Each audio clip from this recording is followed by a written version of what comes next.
बिस्मिल्लाहिर्रहमानिर्रहीम, अस्सलाम वालेकुम, गुड मॉर्निंग मुल्तान। कैसे हैं आप लोग? उम्मीद करती हूँ बिल्कुल ठीक ठाक होंगे और दुआ करते हैं आज का दिन आपका बहुत ही अच्छा गुजरे, हंसते हुए मुस्कुराते हुए खैर आफियत के साथ गुजरे। नाज़रीन, आप देख रहे हैं रूही एट 10 और मैं हूँ आपकी होस्ट आसमान वाली। एक नई सुबह में आपको खुश आमदीद कहते हैं जनाब। और यकीनन आप लोग भी सर्दियाँ एंजॉय कर रहे होंगे। साथ साथ अच्छी बात ये करूँगी कि हमेशा ज़िंदगी को हंसते हुए मुस्कुराते हुए जो है चैलेंजेस आते हैं, अप्स एंड डाउन भी आते हैं, लेकिन लाइफ को उसी तरीके से जो है आपको हंसते हुए फेस करना चाहिए उन चैलेंजेस को।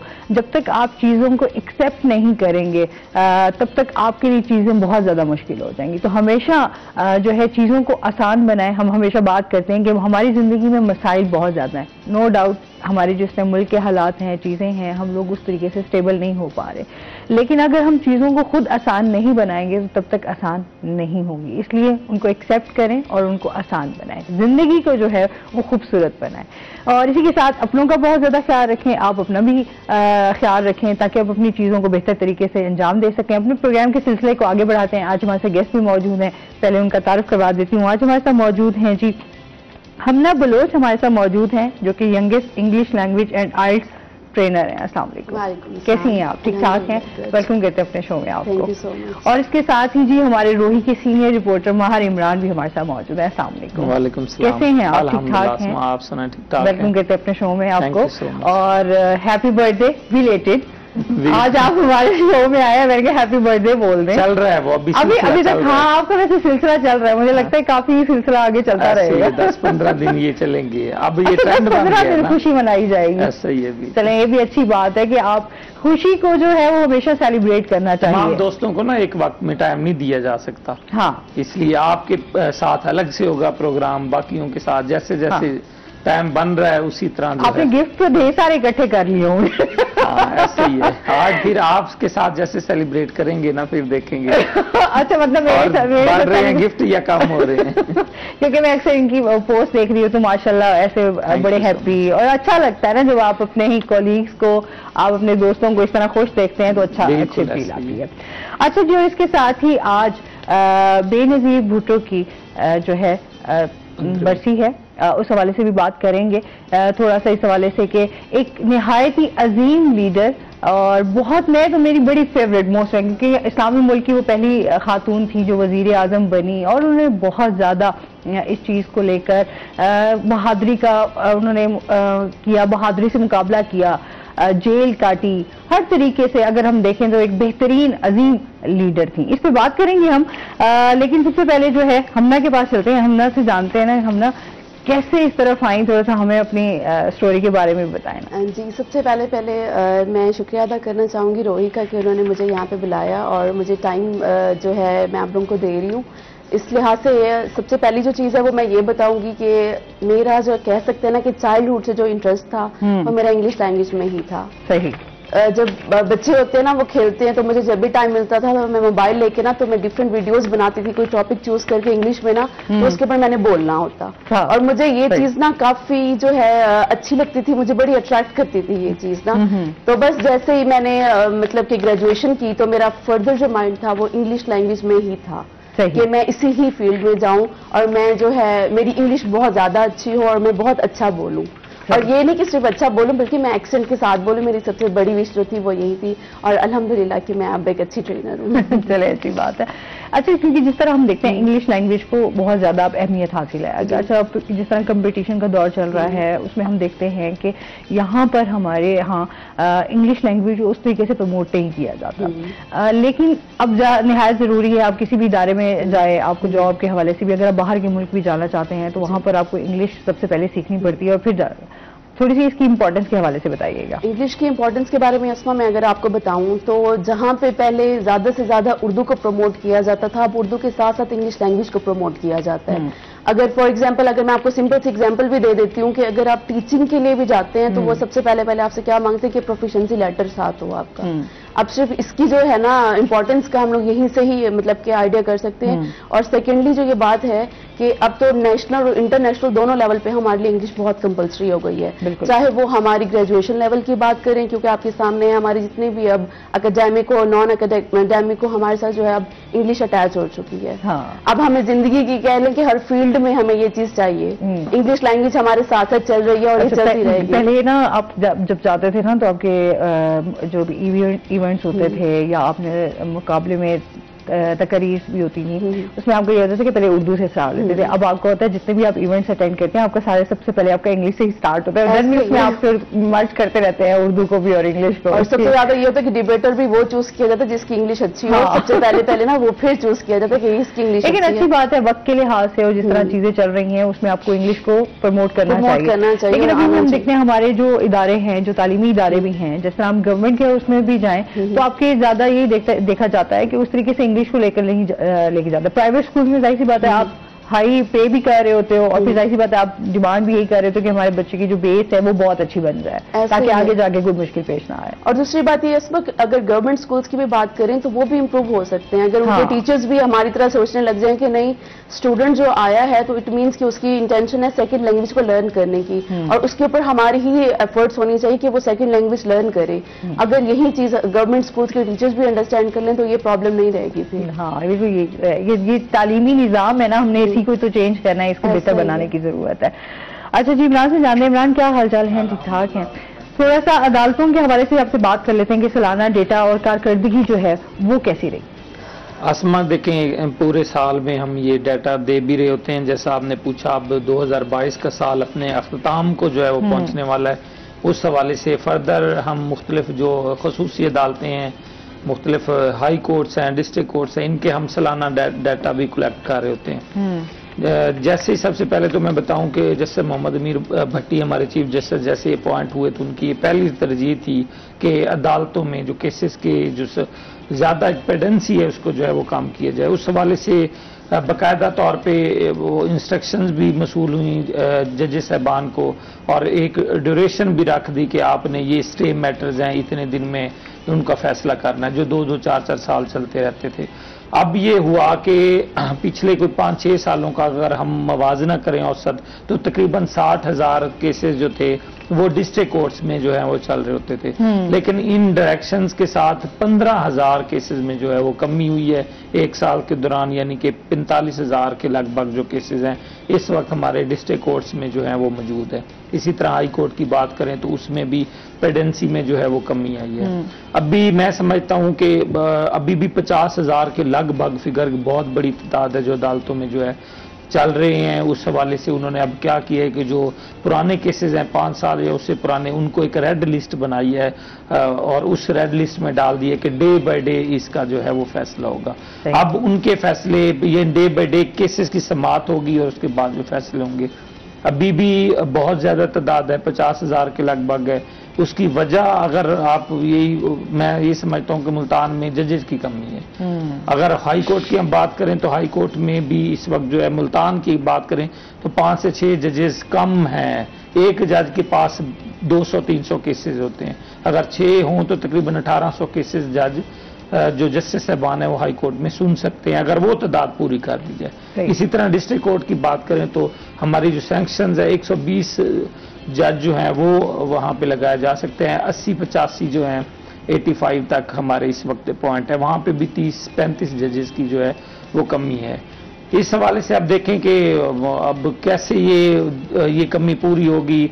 पेपर भी हुए, जजेस की सीट्स भी अनाउंस हुई, लेकिन अब मैं बताऊं कि कोई हजारों की तादाद में 20-30 हज़ार स्टूडेंट्स ने अप्लाई किया और 8 स्टूडेंट जो हैं वो उस मुकाबले के इम्तिहान में यानी पास हुए हैं। जैसे CSS का एक कंपटीशन जो रहा है वो हो गया। इसी तरह जुडिशरी का जो इम्तिहान है वो भी बड़ा सख्त हो गया।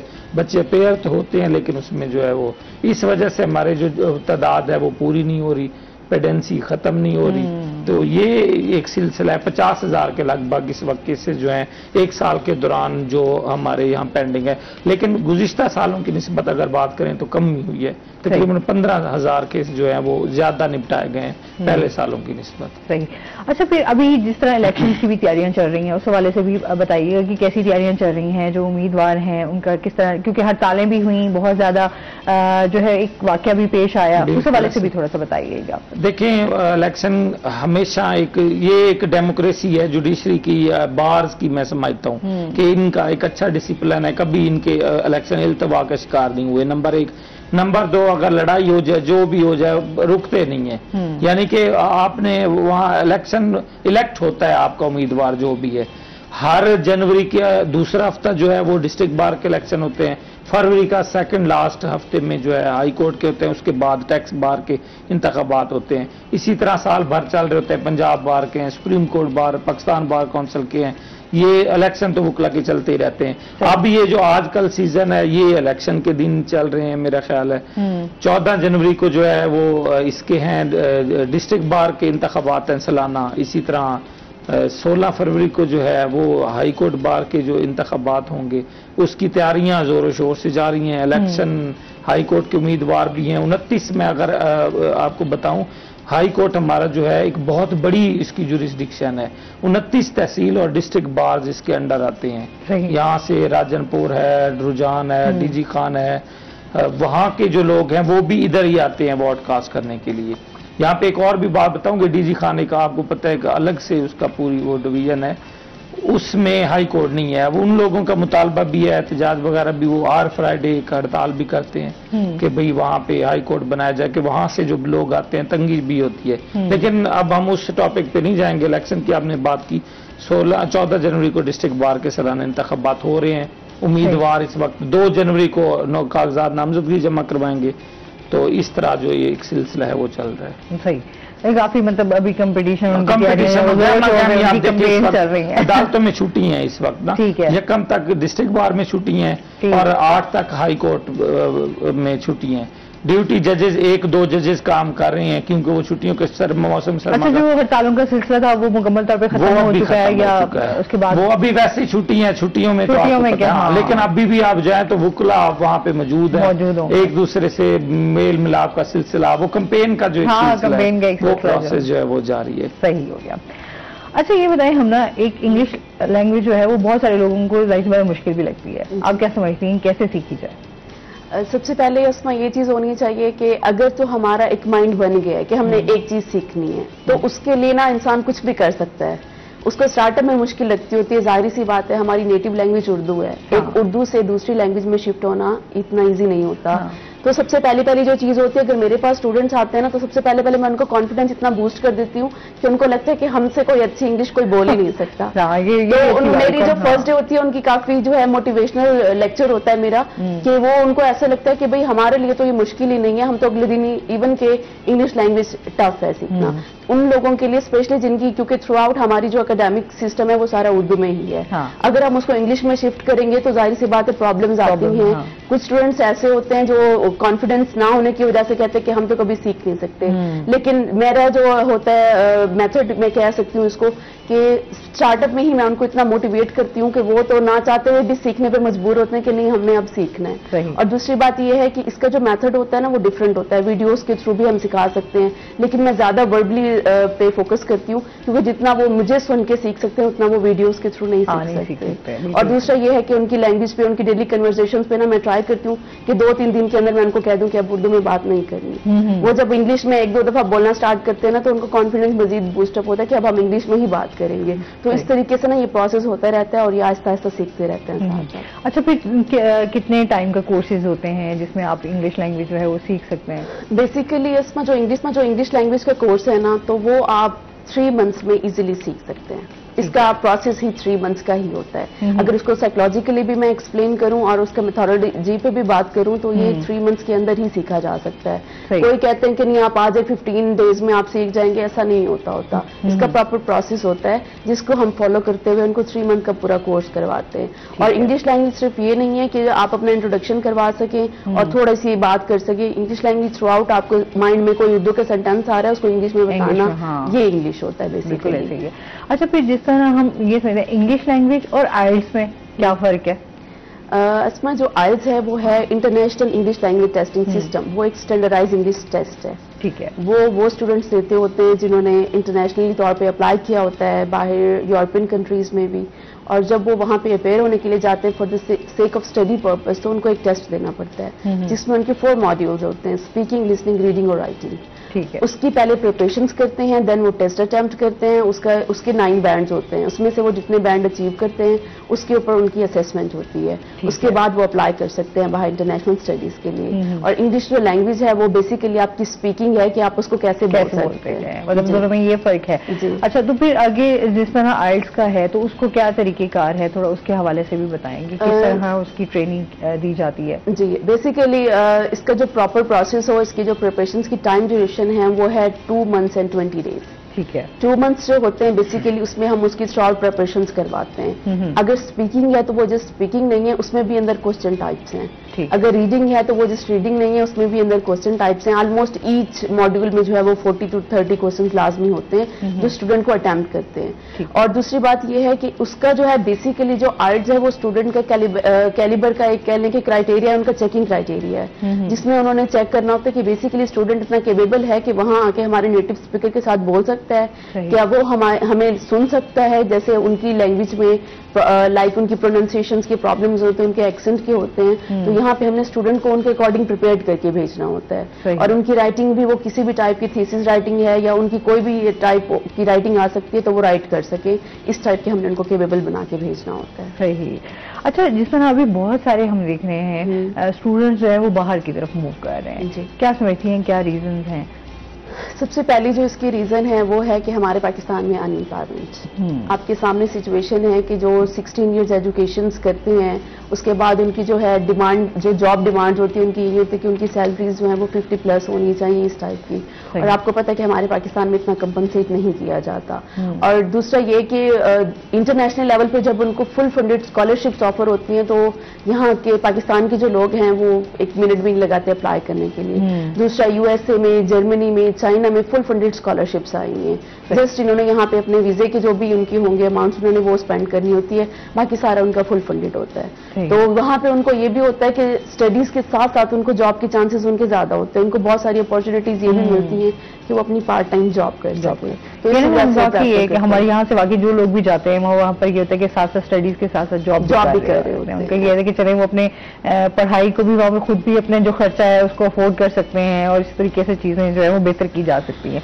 अच्छा जी, फिर मजीद भी जानेंगे, ये बताएं तरमीमी एक्ट के बाद जो है नैब अदालत मुल्तान जो है इस वक्त सिर्फ 9 केसेस जो है उसमें जेर समाअत हैं, उसके हवाले से बताइएगा। बिल्कुल आसमा, जैसे ही नई गवर्नमेंट चेंज हुई थी, नैब हमारा एक बड़ा असल उसका एक अपना एक दायरा अख्तियार था और नैब की अपनी जुरिस्डिक्शन थी। नैब बनाई गई थी, नैब पुलिस और नैब कोर्ट्स उसके लिए अलग बनाई गई थी। और यहाँ पे जिस तरह लूट मार का एक बाजार गर्म था कि 40 लोगों के साथ आपने अगर करप्शन की है या करोड़ों रुपए की करप्शन हो गई है तो पुलिस से ऊपर जो है वो नैब में जाते थे। मुख्तलिफ यहाँ पे हमारे इदारे हैं जिसमें हम एंटी करप्शन की हम बात करें, करप्शन के जो छोटे केसेस होते हैं या गवर्नमेंट की करप्शन गवर्नमेंट के इदारों में जो हो रही होती है उनके खिलाफ वो एंटी करप्शन में उनकी अमाउंट जो है वो कम होती थी। जो मेगा जिसमें अरबों रुपए की आपने लोगों के साथ फ्रॉड की है, अब बेजाब्त किए हैं, आप एक छोटा सा मुलाजिम था किसी भी मैपको कह के समझे छोटा सा मुलाजिम है तो उसको भी अरबों रुपए के उसने एहसास बना लिए, कहाँ से बनाया जिसकी तनख्वाह 40,000 है। ऐसी सीटों पे वो बैठे होते थे, करप्शन का एक तरीका था उनके पास। तो नैब के पास ये अख्तियारात थे कि वो जाके उसे पकड़ता था, हाँ भाई आपकी तनख्वाह तो 20,000 है, 25,000 है, आपने एक साल में कैसे ये 5 अरब रुपए जो है कहाँ से वो उसका आप हिसाब किताब दे। तो ये एक सिलसिला था, नैब उसे पकड़ता था और ज्यादा जो मैं अब अगर बताऊं, लोग जो हमारे इस तरह शिकंजे में है, तो गैर कानूनी जो हाउसिंग सोसाइटीज थी उसके हवाले से है। आप देखें जगह जगह पे बनी हुई हैं, बताते कुछ हैं देते कुछ हैं कि वो आपको मस्जिद वहाँ बड़ा खुला ग्राउंड मिलेगा, ये होगा वो होगा, लोगों को महंगे दामों वो सुनहरे ख्वाब तो फिर दिखाए जाते हैं ना। अक्सर तो लोगों के पास वो जो जमीन थी वो भी नहीं मिली, उनको पैसे ले लिए और वो केसेस तमाम नैब में थे। अब क्या हुआ कि बहुत ज्यादा इतना यहाँ पे आसमान में बताऊं डिमांड बढ़ी कि गवर्नमेंट ने, जब इमरान खान की हुकूमत थी तो उस वक्त 4 अदालतें मुल्तान में बनाई थी नैब की, यानी इतने लोग आ गए थे, इतने मुलजमान और इतने केसेस हो गए थे। लेकिन उसके बाद अब क्या, अब 9 केसेस जैसे आप कह रही हैं सालाना, उसमें मैं आपको कारकर्दगी की भी बताऊंगा, डाटा की भी, सिर्फ इस वक्त 9 केसेस हैं। अगर 4 कोर्ट्स जो हुकूमत की तरफ से अप्रूव्ड हैं, 4 कोर्ट्स में, एक कोर्ट की अगर मैं बात करूं, एक महीने में आसमा 10, 15, 20 लाख रुपए उसकी सिर्फ एम्प्लॉयज की तनख्वाहें हैं, जिसमें जजेस की, जिसमें उसके गार्ड्स हैं, उनको गाड़ियां मिली हुई हैं, पेट्रोल हैं, उनके बाकी जो भी मामलात हैं। 15 लाख भी हम महीने का लगाएं तो 4 अदालतों का कहां जाके पहुंचता है। सिर्फ 9 केसेस के लिए आप यानी 1 करोड़ महीने का या 50 लाख आप खर्च कर रहे हैं। तो इसलिए जो है फिर 2 कोर्ट्स तो यानी आर्डर हुए, केसेस खत्म होने की वजह से 2 कोर्ट्स बनी नहीं है। इस वक्त मुल्तान में 2 कोर्ट्स मौजूद हैं। नैब में तरमीम हुई, तरमीम में कुछ चीजें आ गई, उसमें ये कहा कि 50 करोड़ से ऊपर जो होगी वो करप्शन होगी, उसके अलावा नैब उसका अख्तियार समात खत्म कर दिया। ऐसे और भी बहुत ज्यादा शिक्स उसमें जब आई तो केसेस जितने भी थे वो वापस चले गए। यानी अब नैब में सिर्फ वो केसेस चल रहे हैं जिनकी अमाउंट 50 करोड़ से ज्यादा हो करप्शन की, और बाकी कुछ और अमेंडमेंट्स भी उसमें हुई जिसमें जो है वो यानी कि मुल्जमान बरी हो गए। तो कितना आसान कर दी, चलें 50 करोड़ तक आपको आजादी है जितनी मर्जी। अच्छा, फिर क्या हुआ कि जो केसेस थे यहाँ पे केसेस मैं बताऊं 300-400 केसेस थे, वो 300-400 केसेस कहाँ गए, वो दोबारा पहुंच गए नैब के पास। अब अभी तक उसके लिए कोई अमेंडमेंट नहीं हुई, कोई कानून नहीं आया कि ये जो केसेस पड़े हैं जो यहाँ से वापस चले गए हैं, जो आपने तरमीमी एक्ट जो बोला, तरमीम जो की गई थी अब वाली हुकूमत ने, मौजूदा हुकूमत वजीर आज़म ने की थी, तो उसके बाद क्या हुआ, मुल्तान में बड़े बड़े केसेस जो है खत्म हो गए। मेट्रो करप्शन का आपको मुल्तान का बड़ा एक स्कैंडल था, वो केस खत्म हुआ। निशान, आप देखें बहुत सारे केसेस जो हमारे आज तक हम देखा कि हमारी जो मौजूदा हुकूमत के लीडरान है उनके ऊपर इतने सारे केसेस थे, वो आपको ऐसे लगता है कि उनसे बिल्कुल क्लियर हो गए हैं और खत्म। बहुत सारी चीजें हमारे माजरत के साथ ये चीजें हमारे मुल्क में हो रही हैं, तो सब देख ही रहे हैं इस चीज को। तो बिल्कुल ऐसा ही है। अब तो वो एक हमारे दोस्त कह रहे थे कि ये लॉ कानून को अब वो मोम की नाक बना दिए, इधर करें तो इधर हो जाता है, इधर करें तो यानी जो भी आते हैं उसमें के चक्रों में बहुत सारी असल जो थे ना, असल जो चीजें थी, अमेंडमेंट्स, असल जो चीजें थी, मैं बताऊं कि आसमान जब से पढ़ना है ना, बल्कि इंडिया का जो एक्ट है वो भी यहाँ पे चल रहा है। सही है, उनमें तरमीम होने की जरूरत है। आपकी चाइल्ड प्रोटेक्शन ब्यूरोज बनाए हुए हैं, ओल्ड एज के लिए नहीं है, जो पुराने आपके बने हुए थे वो चीजें अभी तक वो कवानीन लागू हैं। जो बेसिक आपको नेसेसिटीज पूरी करते हैं, जो पकड़ धकड़ के हवाले से जो लूट बाजार है, जो आप इस पे लाजमी बात करेंगे इमरान। अभी हमने जाना है ब्रेक पे, नाज़रीन हमारे साथ रहिएगा।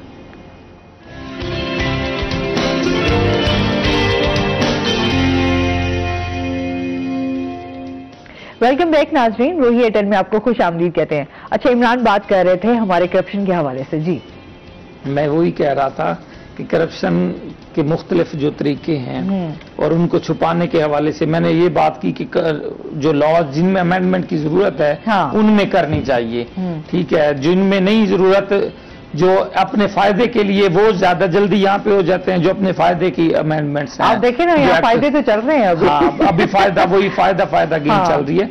उसके लिए जो है, मैं जो अपनी एक राय है, मैं समझता हूँ कि हमारे बड़े जबरदस्त कानूनदान पड़े हैं, जिसमें जुडिशरी से भी हैं, जिसमें वैसे भी हैं, उनका एक टीम बनाई जाए और हर जो उसमें जो है अलग से एक सिलसिला बनाया जाए कि ये अगर मिर्चों में मिलावट हो रही है तो उसमें कवानीन कैसे सख्त बनाए जाएं, करप्शन की रोकथाम कैसे की जाए। और माजरत के साथ यहाँ पे मैं ऑन द रिकॉर्ड ही बल्कि बता रहा हूँ, बहुत सी ऐसी शिकायत हैं जो करप्शन को रोकने वाले इदारे हैं उनमें भी कुछ ऐसे लोग जो हैं जिनके ऊपर एलिगेशंस हैं। तो एक यानी एक सिलसिला होना चाहिए कि इन अपने रूल्स बनाएं, रेगुलेशंस बनाएं, स्ट्रिक्ट उनके खिलाफ जो सजाओं का एक सिलसिला नाफिज करें, तो फिर ही जो है हम लोग सीधे हो सकते हैं। बहैसियत कौम हम सारे बिगड़ चुके हैं।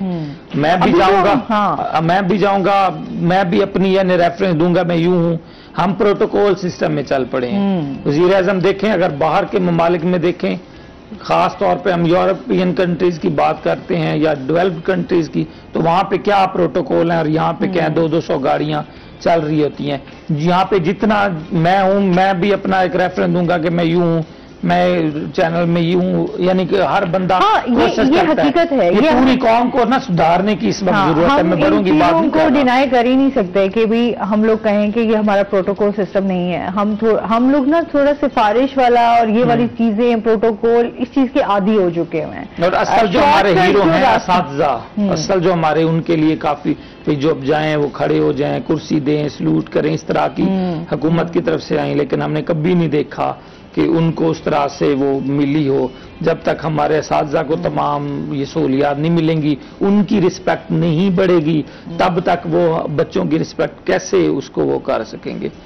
तो ये जो एक है वो पूरा सिलसिला है, मेरा ख्याल इसमें जरूरत है, कवानीन में अमेंडमेंट की भी जरूरत है, और बहैसियत कौम दोबारा से हमें जो है ना सुधरने की और उसकी जरूरत है। और इस टाइम जो हमारे मुल्क के हालात है, मैं अभी हमारे जो वजीर आज़म शहबाज शरीफ में उनकी स्पीच सुन रही थी, वही अब तक ब्लेमिंग गेम्स ही चल रही हैं। बस वो उनको बुरा भला, वो उनको बुरा भला, बस मुल्क के हवाले से जो है ना कोई अच्छी पॉजिटिव सोच जो है वो हमारे सामने आ ही नहीं रही कि मुल्क हमारा किस तरह जा रहा है, कितने मराहिल से गुजर रहा है, जो इस टाइम कंडीशंस हैं, आवाम कितनी परेशान है, उस हवाले से कोई बात नहीं होती।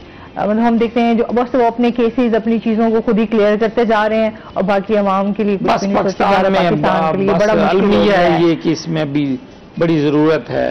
कभी कहते हैं डिफॉल्ट की तरफ जा रहा है, मतलब आए दिन आपको कोई अच्छी खबर सुनने को नहीं मिलेगी कि कुछ अच्छा भी होने जा रहा है। पहले वाली अखबार का क्लिप जो है वो भी लगाते हैं कि जो है वो बिजली का बहरान, महंगाई जोरों पर, और आज 70 साल बाद भी सेम इशू, वही हेडलाइन और वही सुर्खी जो है हम देख रहे होते हैं। और अभी यही सुनने में फिर आ रहा है कि बिजली की कीमतों में इजाफा कर दिया जाएगा, पेट्रोल की कीमतों में थोड़ी कमी की गई, आने वाले टाइम में फिर पेट्रोल की कीमतों में इजाफा कर दिया जाएगा। मतलब आए दिन इसी में इंसान परेशान रह जाता है। कमी भी की है, अभी मैंने 1000 का मैंने पेट्रोल डलवाया है और उसमें 4.5 लीटर वो पेट्रोल आया है। क्या होगा, यानी कि वो एक दिन में आप इतना बचत कर करके भी इतना आप 1000 का यूज कर लेते हैं। हालात बहुत ज्यादा मुश्किल, बहुत ज्यादा है, बेरोजगारी बहुत ज्यादा है, महंगाई बहुत ज्यादा है। अच्छा जी, इसके साथ साथ हम ये भी जानेंगे, जिस तरह हम एक तो आप मोटिवेशन की बात कर रहे हैं, दूसरे हम ये कहते हैं जिस तरह भी हमारे बच्चों में बड़े टैलेंटेड होते हैं पढ़े वाले, लेकिन उनमें कॉन्फिडेंस की बड़ी कमी नजर आती है। क्या समझते हैं किस तरह उनकी ग्रूमिंग की जा सकती है, उनमें कॉन्फिडेंस बहाल किया जा सकता है? सबसे पहले मैं ये बताऊं कि जो कॉन्फिडेंस होता है ना, वो बच्चे को अपने घर से मिलता होता है। क्योंकि जब तक पेरेंट्स नहीं अपने मतलब बच्चे को कंपनसेट नहीं करते, उसको बूस्टअप नहीं करते कि नहीं आप कर सकते हो, आप करो, उस टाइम तक बच्चा बाहर निकलता है तो उसको यही लगता है कि जब मेरे घर वाले मुझे इतना कॉन्फिडेंस दे सकते हैं तो इट मीन्स कि मेरे अंदर कॉन्फिडेंस है। और जो दूसरी बात है वो ये है अस्मा के स्टूडेंट्स देख लें आप, पीएचडी लेवल के आपको मिलेंगे स्टूडेंट्स, और वो उनमें क्या होगा कि कॉन्फिडेंस नहीं है, फेस नहीं कर सकते। वो समझते हैं कि मे भी हम बोलेंगे आगे से लोग क्या कहेंगे, और मे भी हम लोग आते हुए भी नहीं बोलते होते। उसके लिए सबसे चीज जो होती है वो ये चीज होती है, मेरे पास जब स्टूडेंट आता है ना पहले दिन वो बोलता भी नहीं है, मतलब मेरे पास यूजली ऐसे स्टूडेंट्स आते हैं जो नहीं बोलते होते, और मैं वो हूँ जो मैं बहुत बोलती हूँ। वो नहीं भी बोलवाने में मजबूर करती हूँ मैं, और मैं बात मतलब कि बात पे ना मैं उसकी तरफ अटेंशन देती हूँ अपनी कि मैंने ये बात की, आप इसके बारे में क्या कहते हो। तो और वो उस बात में मजबूर होता है कि मुझसे टीचर ने पूछा तो मैंने तो आंसर करना है। वो 1-2 दफा जब कर लेते वो फिर आहिस्ता आहिस्ता हैबिचुअल होता जाता है। तो इसी तरीके से उनका जो कॉन्फिडेंस लेवल है ना, उसको प्रेजेंटेशन दिलवाती हूँ मैं ज्यादा से ज्यादा ना, कि डिफरेंट टीचर्स हैं, आप उनके पास जाएं, उनको कहें कि आज मेरा इंट्रोडक्शन है आप लोग, और मुझे बताएं कि मैं क्या मेरा जो इंट्रोडक्शन है वो परफेक्ट है, इसमें कोई चेंजिंग्स होनी है अभी। तो इस लिहाज से ही भी उनका कॉन्फिडेंस बूस्टअप होता है। और दूसरी जो चीज मैं प्रेफर करती हूँ तो उनको कहती हूँ कि अपनी वीडियोज क्लिप्स बनाएं, कि अपनी मतलब कि 30 सेकंड की, 60 सेकंड्स की अपनी क्लिप्स बनाएं, उनको खुद देखें आप, और खुद क्योंकि जितना अपनी सेल्फ एवल्यूशन पे सीखता है इंसान, वो कभी भी दूसरे की जजमेंट क्राइटेरिया पे नहीं सीख सकता। वो खुद ही देख लेते हैं कि हम लोगों ने क्या सही बोला, क्या गलत बोला, तो वो नेक्स्ट टाइम पे उस पर परफेक्शन पे फोकस करते हैं। ये वाकई होता है जब हम चीजें, अब इवन कि मैं अपना कोई प्रोग्राम भी खुद भी देख रही हूँ तो मैं बहुत सारी चीजें उससे सीखती हूँ कि मैंने कहाँ पे कोई चीज जो है वो गलत बोली है या मैं उसको किस तरह बेहतर कर सकती हूँ। तो ये नेक्स्ट टाइम दोबारा वो चीज ये हकीकत है कि कुछ चीजें आप सीखने के लिए भी खुद से आप उसको देख रहे होते हो और सुन रहे होते हो, समझ रहे होते हो। मजीद भी आपसे जानते हैं नाज़रीन, चलते हैं अपने सेगमेंट की तरफ, टुडेज वेदर।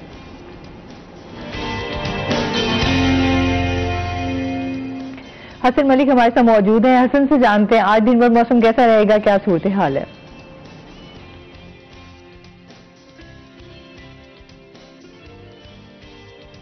अच्छा चलें, इस पे अभी जो है हसन से जो है ना राब्ता नहीं हो रहा, तो उनसे दोबारा जानेंगे। मौसम के हवाले से बात हो रही थी हमारी कॉन्फिडेंस के हवाले से, और साथ साथ जिस तरह अभी हम आइल्स की बात कर रहे थे, आप क्या समझती हैं आइल्स की तैयारी कैसे की जाए, क्या क्राइटेरिया है? बहुत सारे लोगों को इस हवाले से पता नहीं होता, उस हवाले से भी बताइएगा। जी, और सबसे पहली चीज जो मैं बताना चाहूंगी यहाँ पे वो ये चीज होती है कि लोग जो है ना वो आइल्स की तैयारी कैसे करवाते हैं कि डायरेक्टली पेपर बेस्ड पे लेके आते हैं। मेरे पॉइंट ऑफ व्यू में अगर आप लोग आइल्स की प्रिपरेशन करते हैं तो सबसे पहले आपको स्पीकिंग की डेवलपमेंट करवानी चाहिए स्टूडेंट की। जो स्टूडेंट बिल्कुल ही नहीं बोल सकता, आप उसको क्या कहेंगे कि आइल्स में वो कैसे बोलेगा? सबसे पहले जो है उसको कॉन्फिडेंस इतना दें कि वो बोल सके। दूसरी चीज ये है, इसी तरीके से हमारी रीडिंग है। रीडिंग सिर्फ पढ़ना नहीं होती, रीडिंग में उनके डिफरेंट क्राइटेरियाज होते हैं जिसकी बेस्ड के ऊपर वो जजमेंट करते हैं कि इनका कैलिबर इतना है, हाई लेवल की वोकैबुलरी होती है। अब स्टूडेंट को पहले डेवलपमेंट रीडिंग की करवाएं, फिर उनको वोकैबुलरी करवाएं ताकि वो रीडिंग में पूरी असेसमेंट कर सके। ठीक है। इसी तरीके से लिसनिंग है। लिसनिंग में क्या वो क्वेश्चन सुन सकेगा जब उसको लिसनिंग ही नहीं समझ आ रही कि उसमें बोला क्या जा रहा है। सबसे पहला जो काम होता है वो स्टूडेंट की लिसनिंग डेवलपमेंट का होता है कि उनकी लिसनिंग डेवलपमेंट की जाए। इसी तरीके से राइटिंग है। जिसको सेंटेंस स्ट्रक्चर ही नहीं आता वो राइटिंग क्या करेगा? उसको सबसे पहले सिखाना ही यही चाहिए कि सेंटेंस और पैराग्राफ वो कैसे बना सकता है। उसके बाद हम उसको राइटिंग पे लेके जाते हैं कि उसने ऐसे 200 के या 300 वर्ड्स के कैसे राइटअप करने होते हैं। सही। तो इसी तरीके से जो है ना हम उनका स्टार्टअप करवाते हैं आइल्स का। सही। तो फिर अगर टेस्ट क्लियर नहीं हो पाता तो देन वो आइल्स में फिर आगे नहीं, कहीं जिस तरह बाहर के मुल्क के लिए अप्लाई किया हुआ था तो वो फिर नहीं जा सकते।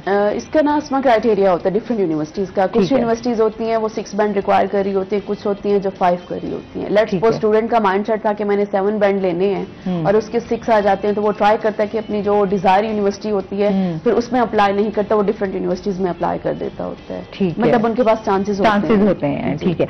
अच्छा जी, हसन की तरफ चलते हैं और जानते हैं मौसम का हाल।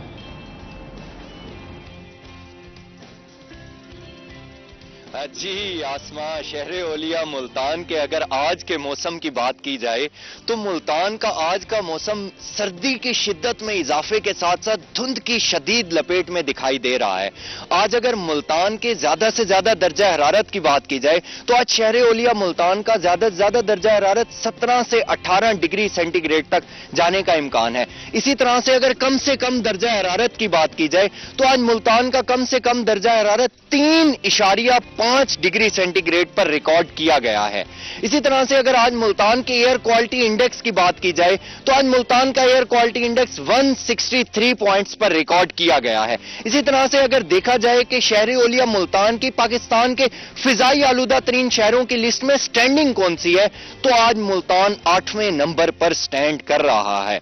आज हम इस वक्त मौजूद हैं मोटरवे पर। मोटरवे M5 शेरशाह इंटरचेंज को ट्रैफिक की हर ट्रैफिक की आमदोरफ्त के लिए बंद कर दिया गया है। इस वक्त अगर धुंध की शिद्दत और धुंध की सूरत हाल को देखा जाए तो मुल्तान में इस वक्त धुंध की वजह से विजिबिलिटी ऑलमोस्ट 100 to 150 मीटर्स के दरमियान रिकॉर्ड की गई है। महकमे मौसमियात की जानिब से यह पेशगोई की जा रही है कि आइंदा 24 घंटों के दौरान मुल्तान का मौसम शदीद सर्द और खुश्क रहने का इम्कान है। महकमा मौसमियात की जानिब से यह पेशगोई भी की जा रही है कि आइंदा 24 घंटों के दौरान मुल्तान का मौसम क्लाउडी तो जरूर रहने का इम्कान है मगर बारिश का कोई इम्कान मौजूद नहीं। इसी तरह से अगर बात की जाए फ्लाइट ऑपरेशन और मोटरवेज की, तो मोटरवे तो इस वक्त बिल्कुल बंद है हर ट्रैफिक के लिए। अगर फ्लाइट ऑपरेशन की बात की जाए तो आसमा फ्लाइट ऑपरेशन भी धुंध की इजाफे की वजह से बिल्कुल मुतासिर होकर रह चुका है। फ्लाइट ऑपरेशन इस वक्त जुज़वी तौर पर मुअत्तल कर दिया गया है और एयरपोर्ट हुकाम की जानिब से यह भी कहा जा रहा है कि जब तक धुंध में कमी नहीं हो जाएगी उस वक्त तक फ्लाइट ऑपरेशन जारी नहीं होगा। इसी तरह से मोटरवे पुलिस की अगर बात की जाए तो मोटरवे पुलिस शहरियों को बार बार ये हिदायत जारी कर रही है कि वो मोटरवे पुलिस की हिदायत पर अमल दरामद हों। वो बार बार मोटरवे पुलिस की जानिब से ये कहा जा रहा है कि अव्वल तो शहरी गैर जरूरी सफर से गुरेज करें, अगर सफर करना जरूरी भी है तो फॉग लाइट्स का इस्तेमाल जरूर करें, और अगर ड्राइवर हजरात फॉग लाइट के इस्तेमाल के साथ साथ जब वो मोटरवे पर आ जाएं तो वो स्पीड इतनी कंट्रोल में जरूर रखें कि किसी भी हादसे से बचा जा सके। और इसी तरह से अगर आज मुल्तान में बात की जाए हवा में नमी के तनासुब की, तो आज मुल्तान में हवा में नमी का तनासुब पूरा 100% तक रिकॉर्ड किया जा रहा है। इसी तरह से महकमा मौसमियात की जानिब से यह पेशगोई भी की जा रही है कि शहरी एहतियात करें और आइंदा 24 घंटों के दौरान मुल्तान का मौसम शदीद सर्द और खुश्क रहने का इम्कान है। जी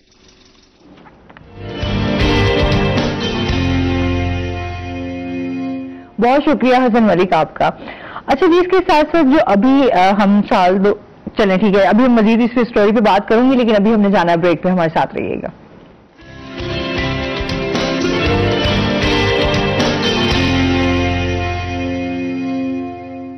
वेलकम बैक नाज़रीन, रोही एट 10 में आपको खुश आमदीद कहते हैं। अच्छा जी, जिस तरह प्रोग्राम के स्टार्ट में मैंने बात की थी, मोहतरमा बेनज़ीर भुट्टो की आज बरसी है, थोड़ा सा उस हवाले से बात करेंगे। आज इस दिन के हवाले से क्या क्या तैयारियां चल रही हैं, क्या एक्टिविटीज होंगी, उस हवाले से इमरान से बात करते हैं। बिल्कुल आसमा, मैं समझता हूँ आज का जो दिन है एक तारीख दिन भी इसको हम जो है वो समझते हैं। 27 दिसंबर को जब ये मैं उस वक्त पढ़ रहा था जब इत्तला मिली थी कि, और फौरन हमारे स्कूल से उन्होंने छुट्टी करवा दी और हम घरों को चले गए, बाजार बंद हो गए और सारे हर लोग जो है वो गम में मुब्तला था। और मैं समझता हूँ जब भी 27 दिसंबर आती है ना, तो वो जो दिन है जब हम टीवी पे देख रहे थे और सारी जो चीजें दोबारा एक मेमोरी रिकॉल हो जाती है। अफसोसनाक है। तब से जो है अब मुल्तान की हम बात करें तो यहाँ पे भी मुख्तलिफ जो तंजीमें हैं शम्मे रोशन कर रही हैं। और ये आसमा 27 दिसंबर की बात नहीं है, पिछले 15 दिन से ये स्टार्ट है। पेशगी उन्होंने जो शुरू कर दी है इज़हार खराज तहसीन पेश करने के लिए, इज़हार यकजहती के लिए। पाकिस्तान की पहली वजीर आज़म खातून और इतनी नाडार दलेर, आपने खुद उनकी अभी भी हम स्पीच जब सुनते हैं तो यकीन बहुत कमाल औरत ना, मतलब हम अगर देखें औरत की मिसाल देते हैं तो मैं समझती हूँ बेनज़ीर भुट्टो ऐसी वाहिद लीडर थी जो बेमिसाल थी।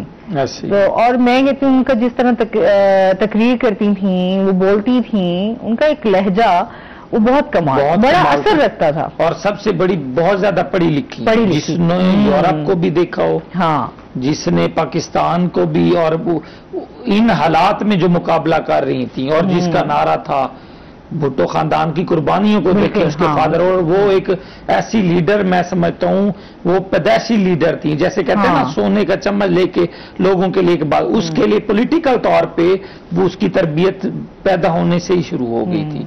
हालांकि उनके भाई भी थे ऐसे ही है, लेकिन उनमें जो चीज बनवाया उन्होंने खुद को, जैसे उनके वालिद थे जुल्फिकार भुट्टो, मैं समझती हूँ आप उनका अक्स उनमें दिखाई देता था बेनज़ीर में। और जब भी हम देखते थे, और जब उनकी डेथ हुई यकीन करें, मैं तो आखिरी जब वो जलसा करके मुजफ्फरगढ़ से जा रही थी, मैंने खुद उनको देखा भी सही, तो माशाल्लाह इतनी प्यारी, इतनी खूबसूरत। और फिर जब अब पाकिस्तान आई थी बड़ी ही पॉजिटिव और बड़ी एनर्जेटिक, और उनकी जो स्पीच मैंने सुनी है तो उसमें ये था कि वो बड़ी वापस आई, हाँ खतरा था लेकिन वो डरी नहीं। बिल्कुल उन्होंने कहा मैं रुकने वाली ना बिकने वाली ना झुकने वाली। बिल्कुल। और वो वहां पर रावलपिंडी लियाकत बाग वहां जब पहुंची वो एक पूरा, हालांकि उनको पता था अजाइम के साथ आई थी यहाँ पर, और इस तरह बहुत सोच थी, लेकिन एक ऐसा अफसोसनाक वाकया पेश आया कि उसके बाद पूरा अभी तक पूरा 15वीं बरसी है, 15 साल गुजर गए हैं। बिल्कुल आसमा, लेकिन देखें कि अभी तक वो खिला पूरा नहीं हुआ, कोई और नहीं आ सका और ना ही मैं समझता हूँ आ सकता है। और उस तरह की खातून आ भी नहीं सकती जिन्होंने इस्लामिक कंट्रीज की भी पहली वजीर आजम खातून थी, पाकिस्तान की भी पहली जो एक वजीर आजम क्योंकि इस्लामी ममालिक में भी कोई खातून ऐसी नहीं थी जो बिल्कुल ऐसी है। तो इसलिए जो है खराज तहसीन पेश करते हैं। अल्लाह करे इस तरह के लीडर आए।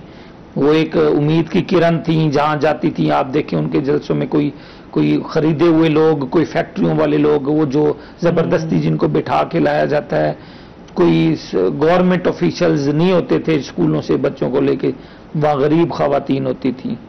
आज भी खवातीन रोती हैं, यकीन करें, जो उनसे मिली हुई थी, आज भी जब उनके हम देखते हैं, उनके जो वहाँ के इलाके की खवातीन थी, वो यही कहती थी उस जैसी औरत इस दुनिया में नहीं है, बिल्कुल नहीं है। तो ये हकीकत है। कुछ लोग ऐसे होते हैं जिनका एहसास जो है वो उनके जाने के बाद आपको होता है कि वो आपके लिए कितनी कीमती थी। लेकिन हम ये समझते हैं कि हमारे मुल्क में भी जब उनकी डेथ हुई उसके बाद बहुत सारी चीजें हम मसाइल का अभी तक फेस कर रहे हैं, ऐसा है ना? बिल्कुल ऐसे। उसके बाद तो फिर बहुत सारे मसाइल, इस्तेकाम का तो सिलसिला चलता रहा है, स्टार्ट से ही चलता रहा है। पाकिस्तान में बहुत सी कुव्वतें हैं जिन्होंने कोशिश इसी में लगे रहते हैं कि किसी तरह इंस्टेबिलिटी क्रिएट करते रहना और लेकिन बेनजीर साहब भुट्टो साहबा के शहीद होने के बाद, उस एक अफसोसनाक वाक़े के बाद आज तक जो मुल्क है वो उस तरह से जो है अपने कदमों पे मेरा ख्याल है नहीं चल सका। बिल्कुल ऐसे ही है। तो बिल्कुल आज के दिन के हवाले से बहुत रही, वहाँ पर भी गड़ी खुदा बख्श में भी उनकी मुल्तान से काफिले गए हैं। मैं ये भी बताऊं, यहाँ से वुकला के पीपल फोरम के काफिले हैं, क्लर्क्स बार के हाजी साजिद अमीन की सरबराही में गया है, जनरल सेक्रेटरी साजिद हैं, राव साजिद, वो PLF के खास तौर पे यहाँ से लोग गए हैं और जाते हैं हमेशा गड़ी खुदा बख्श में। आप देखें कि बहुत हजूम है, शाम तक यानी कि लोग कोशिश में होते हैं कि वो उनकी कब्र तक पहुंचे और वहां पे फातिह और दरूद का एक जो सिलसिला है वो वहां पे वो करें। आज तो वहां पे सारा, और ये पिछले 2, 4, 5 दिनों से काफिले जो हैं वो वहां जा रहे हैं। देखें लीडर वही होता है जो मरने के बाद भी जिंदा हो। वो तो शहीद थी, वो तो मरने के बाद वैसे अपना लोहा मनवाया यहाँ पाकिस्तान क्या, बाहर से हमारे जो हमसाया मुल्क हैं वो भी कितने लीडर करते हैं, कितने लीडर आए हैं, किसकी बस इस तरह से मनाई जाती है। बिल्कुल ऐसे ही है। अच्छा जी, इस पे हवाले से भी बात होगी, इसके साथ साथ हम बात करेंगे कैरियर काउंसलिंग की भी थोड़ी सी इस हवाले से बात करूंगी, कितनी जरूरी है? कैरियर काउंसलिंग ही मेरे पॉइंट ऑफ व्यू में कैरियर काउंसलिंग ही सब कुछ होता है, क्योंकि आपको पता होगा कि बच्चों को जब तक प्रॉपर एक गाइडलाइन नहीं दी जाती उनको कुछ नहीं आइडिया होता इस चीज का। और कैरियर काउंसलिंग जो सबसे ज्यादा जरूरी होती है वो इंटरमीडिएट के बाद जरूरी होती है, क्योंकि फर्दर उन्होंने जो भी सब्जेक्ट चूज करना होता है वो उनका फ्यूचर की बात होती है। और दूसरी बात ये है कि बच्चों को कुछ नहीं आइडिया होता, बस यूनिवर्सिटी जाना है और बस दोस्तों के साथ एंजॉय करना है, बस उनके माइंड में सिर्फ ये बातें होती हैं। और दूसरी बात ये है कि सब्जेक्ट लाइक वो एग्रीकल्चर चूज कर लेते होते हैं या IR कर रहे होते हैं। आपको पता है कि हमारे पाकिस्तान में इन सब्जेक्ट की डिमांड नहीं होती, और बाद में जो है हम लोग ही बैठ के रो रहे होते हैं कि हमारी जो है हमें जॉब की प्रॉब्लम्स हैं या कुछ भी। सबसे पहली जो चीज होनी चाहिए ये होनी चाहिए कि पेरेंट्स को प्रॉपर गाइड करना चाहिए अपने बच्चों को कि हमारे पाकिस्तान में किस चीज की डिमांड ज्यादा है, उस चीज को ज्यादा प्रमोट करना चाहिए। और इसी तरीके से जैसे जब मेरी बारी आई थी, जब मैंने सब्जेक्ट चूज करना था, तो मेरा ये था कि नहीं मैं किसी पब्लिक एडमिनिस्ट्रेशन में कर लेती हूँ कुछ भी। तो मेरे जो बड़े भाई हैं उन्होंने मुझे कहा कि नहीं, आने वाला टाइम जो है वो इंग्लिश लैंग्वेज का है और इंग्लिश का ही है, तो आपने इंग्लिश ही चूज करनी है। और मैं भी इस चीज को अभी भी मैं उनको कहती हूँ कि थैंक यू सो मच, आपने मुझे सही गाइड किया कि मुझे इंग्लिश ही चूज करनी चाहिए थी। और इसी तरीके से है कि कैरियर काउंसलिंग जो है ना, बेसिकली वही चीज होती है जो स्टूडेंट के फ्यूचर को डिसाइड कर रही होती है। अगर प्रॉपर कैरियर काउंसलिंग उनकी की जाए, उनको सही गाइड किया जाए कि उनके लिए फ्यूचर में क्या चीज बेस्ट है, तो इसी तरीके से वो अपना जो है अच्छा सा कोई डिसाइड करें कि जिसमें फर्दर वो फिट हो सके। ये बड़ा जरूरी है। हमारे यहाँ थोड़ा सा इस हवाले से गैप रह जाता है हमेशा कि उस तरीके से गाइड नहीं किया जाता बच्चे को कि उनका आगे फ्यूचर जो है वो अच्छा हो सके और वो एक कामयाब जिंदगी गुजार सकें। हम लोगों को ये था कि बस हमने एक दौड़ लगा दी है कि जस्ट आपने नंबरिंग और आपने इसी पे ही चलना है, बस डिग्री ले लेनी है, उसके अलावा खत्म। एक जो पर्सनालिटी को डेवलप करना है वो नहीं हमारे यहाँ किया जाता।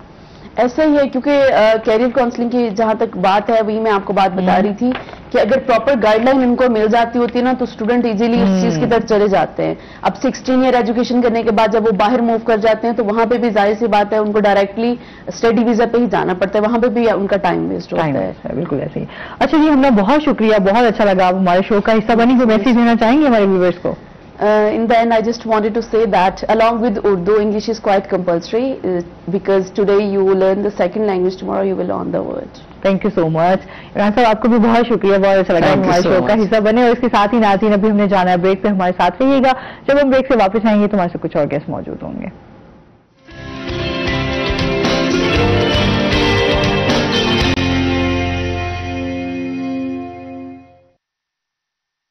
रोही एट 10 में आपको खुश आमदीद कहते हैं और ब्रेक के बाद भी हमारे पास वही गेस्ट मौजूद है।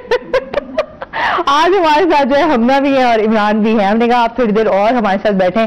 आज सुबह से मैं चाह रही थी कि हम टॉप स्टोरीज भी डिस्कस कर रहे थे, थोड़ा कैरियर काउंसलिंग पे भी बात हो गई, थोड़ा पर्सनल भी बातें हो जाए, थोड़ी गपशप हो जाए। आज क्या ख्याल है वैसे इमरान? वेरी पर्सनल ना हो। अच्छा चलें, ये बताएं बर्थडे सेलिब्रेट की कैसा रहा? देखिए बर्थडे सेलिब्रेशन का मैंने कहा सिलसिला। चले इमरान, अभी आपका थोड़ा सा माइक का इशू आ रहा है, हम आपसे बाद में जानेंगे। हमना से बात करते हैं। हमना, टीचिंग का और फिर इस तरफ ये जो आपका प्रोफेशन आपने चूज किया, कैसा एक्सपीरियंस रहा?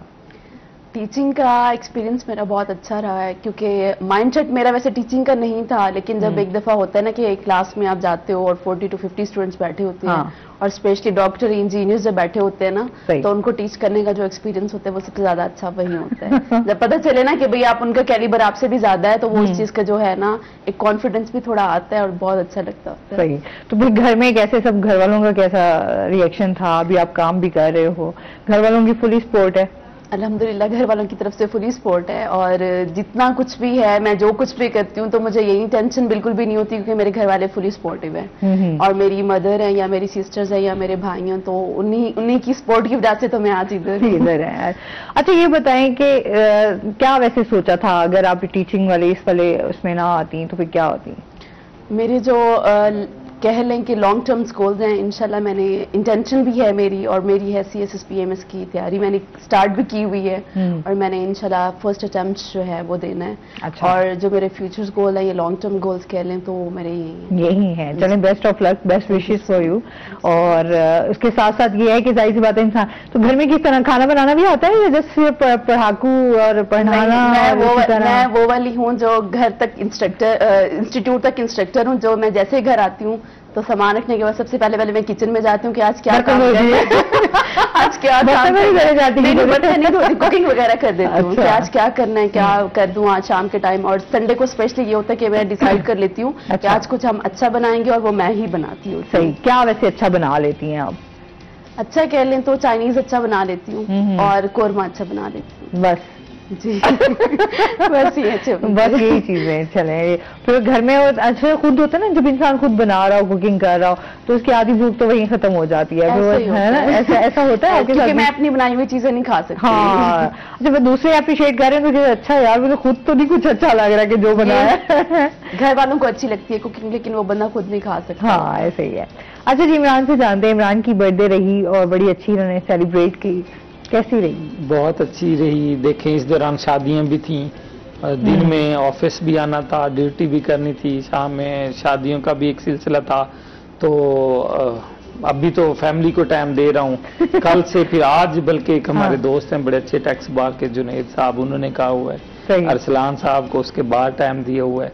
मैंने कहा तो इकट्ठे कर लेते हैं, लेकिन हर बंदा अपनी तरफ से वो जो विश करना चाह रहा है। अच्छा चले हम अपने तरीके से करेंगे। तो करीबी दोस्तों ने जिन्होंने मुझे अप्रोच किया तो फिर उनको मैंने ओके कर दिया। अब वो फिर एक प्रोसेस होता है, कहीं ना कहीं की वेन्यू में बैठते हैं जगह में, वहाँ पे आप लोगों के साथ भी करेंगे इंशाल्लाह। जब मैंने कहा गिफ्ट ले आएंगे, हमारे से भी डिमांड नहीं है कि बर्थडे का गिफ्ट होगा तो तब करेंगे। ऐसे ही होता है, ये तो फिर कंपल्सरी है ना। अरे ये जरूरी होता है, जैसे बर्थडे आता है तो लोग कहते हैं अच्छा गिफ्ट होगा तो ही आप जो है ना वो एक अच्छा सा लगने लग जाता है उस दौरान जब बंदा गिफ्ट वगैरह देखता है, तो वो सेलिब्रेशन मेरा ख्याल अच्छी हो जाती है। और इस दफा मैंने अपनी बर्थडे में जो जबरदस्ती मुझे से सेलिब्रेट करवाएगी, तो उसमें यही था कि मैंने सबको फिर मैंने बगैर गिफ्ट के कोई एंट्री आई ना, बर्थडे का गिफ्ट होगा तो एंट्री है। अच्छा देखे हमारे यहाँ ऐसे मौके नहीं है खुशियों के नहीं बैठने के, बिल्कुल ऐसे ही घर में भी जब बैठे होते हैं सारे अपने मोबाइल पे लगे होते हैं। इस तरह के इवेंट से ये होता है कि चलें एक खुशियाँ समेटने और बखेरने का जो एक सिलसिला है वो जारी रहता है। और अच्छी भी बात है कि जिस जब तरह दोस्त कार्य होते हैं फिर आप उनको टाइम दे रहे होते हैं कि ये मैं बता भी रहा हूँ यहाँ पे उन दोस्तों को जो सुन रहे हैं जो आपकी बर्थडे सेलिब्रेट कर रहे होते हैं, फिर आप भी उनको खुसूसी टाइम दे के उनकी खुशियों में शामिल हो रहे होते हैं। अदरवाइज फेसबुक पे देखे मुझे वो 500-800 मैसेज हैप्पी बर्थडे के आए हुए हैं, अदरवाइज फिर वो हम भी हैप्पी बर्थडे ही बोल देते होते हैं भाई ये हैप्पी बर्थडे आ गया। और जाहिर सी बात है आपके जो क्लोज फ्रेंड्स होते हैं आप ज्यादा उन्हीं के साथ अपनी खुशी को सेलिब्रेट करने का आपको मजा भी आता है और आप खुश भी रहते हैं। यूं तो फिर जाहिर सी बात है जिस तरह हम सोशल मीडिया पे रहें तो फिर तो आपको हजारों लोग जो है वो आपको विश करने वाले भी होते हैं। बिल्कुल ऐसी है सोशल मीडिया, तो अब यही एक सिलसिला रह गया और शुक्र है सोशल मीडिया का प्लेटफॉर्म है।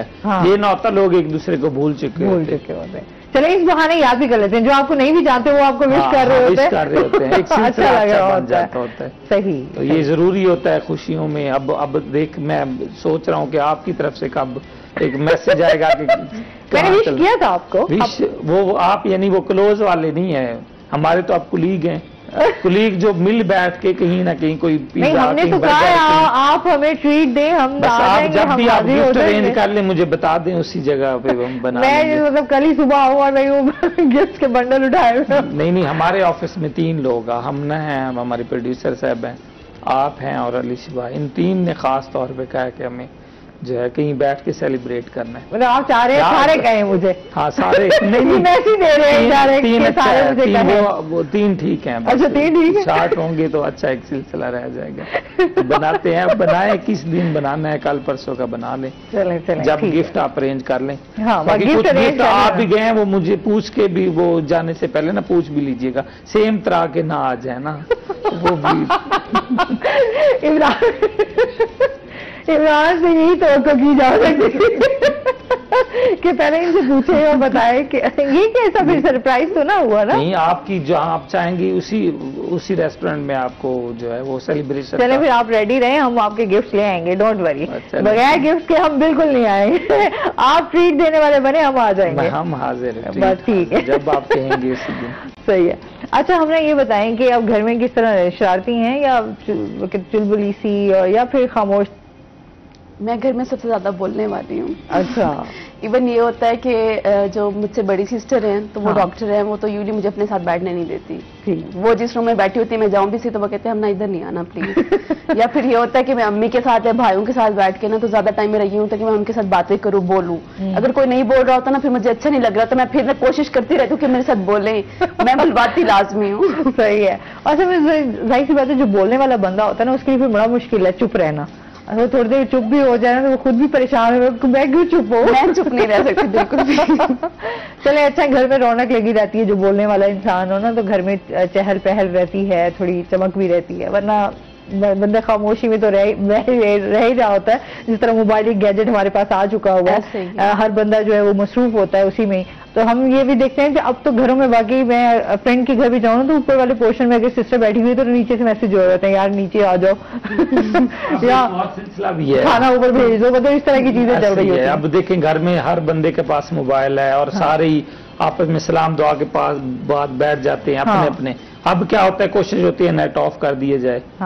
नेट ऑफ करेंगे तो उसके बाद फिर आप जो है ना एक दूसरे को टाइम जो है वो दे सकते हैं। अच्छा, अक्सर मेरे अब्बा जी, हम लोग घर में जब फैमिली इकट्ठी भी हो जाए, कोई गेट टुगेदर भी हो जाए, तो वो उनका ये होता है कि मोबाइल उठा के ना साइड पे रख दो, तुम लोग मिलने आते हो मिलो। तुम लोग क्या ये दुआ सलाम के बाद जो है ना वो सारे बैठे हैं अपने अपना मोबाइल उठा के। ऐसे ही है, अबू भी नाराज होते थे कि यार आप सारा दिन नहीं होते, शाम को आते हो सारे बच्चे, उसके बाद मोबाइल पे लगे होते हो। फिर हम भी बड़े परेशान होते थे, अब्बू डांटते थे, मोबाइल भी नहीं छोड़ा जा सकता था। फिर एक मोबाइल अब्बू को भी लेके दे दिया। अब सारे अपने अपने अब्बू को भी खुश कर दिया, अब्बू को बिजी कर दिया कि देख सही ये कहे ही ना कि बेटा। अब वो भी हमारे साथ ही, यानी वो टिकटॉक भी देख रहे होते हैं, उनका अकाउंट भी बन चुका है इस वक्त। न्यूज अक्सर जो है वो बड़ी खुशी से देख रहे होते हैं। तो मुख्तलिफ वो ऐसे सोशल मीडिया पे अब हमारा वो टेंशन भी हमें खत्म हो गई। सिर्फ खाने के दौरान जो है वो उस वक्त मोबाइल नहीं होता, अदरवाइज जो है हमारा सारा सिलसिला जो है। बस क्या करें, इसके बगैर भी गुजारा नहीं है, चीजें हमारी बहुत सारी इसके साथ कनेक्टेड है। बहुत शुक्रिया हमना आपका भी और इमरान आपका भी, आपको थोड़ी देर मैंने बिठाया, मैं चलें आपके साथ थोड़ी चिट चैट भी की जाए। बहुत शुक्रिया। और इसके साथ ही नाज़रीन चलते हैं अपने सेगमेंट की तरफ, आज के भाव।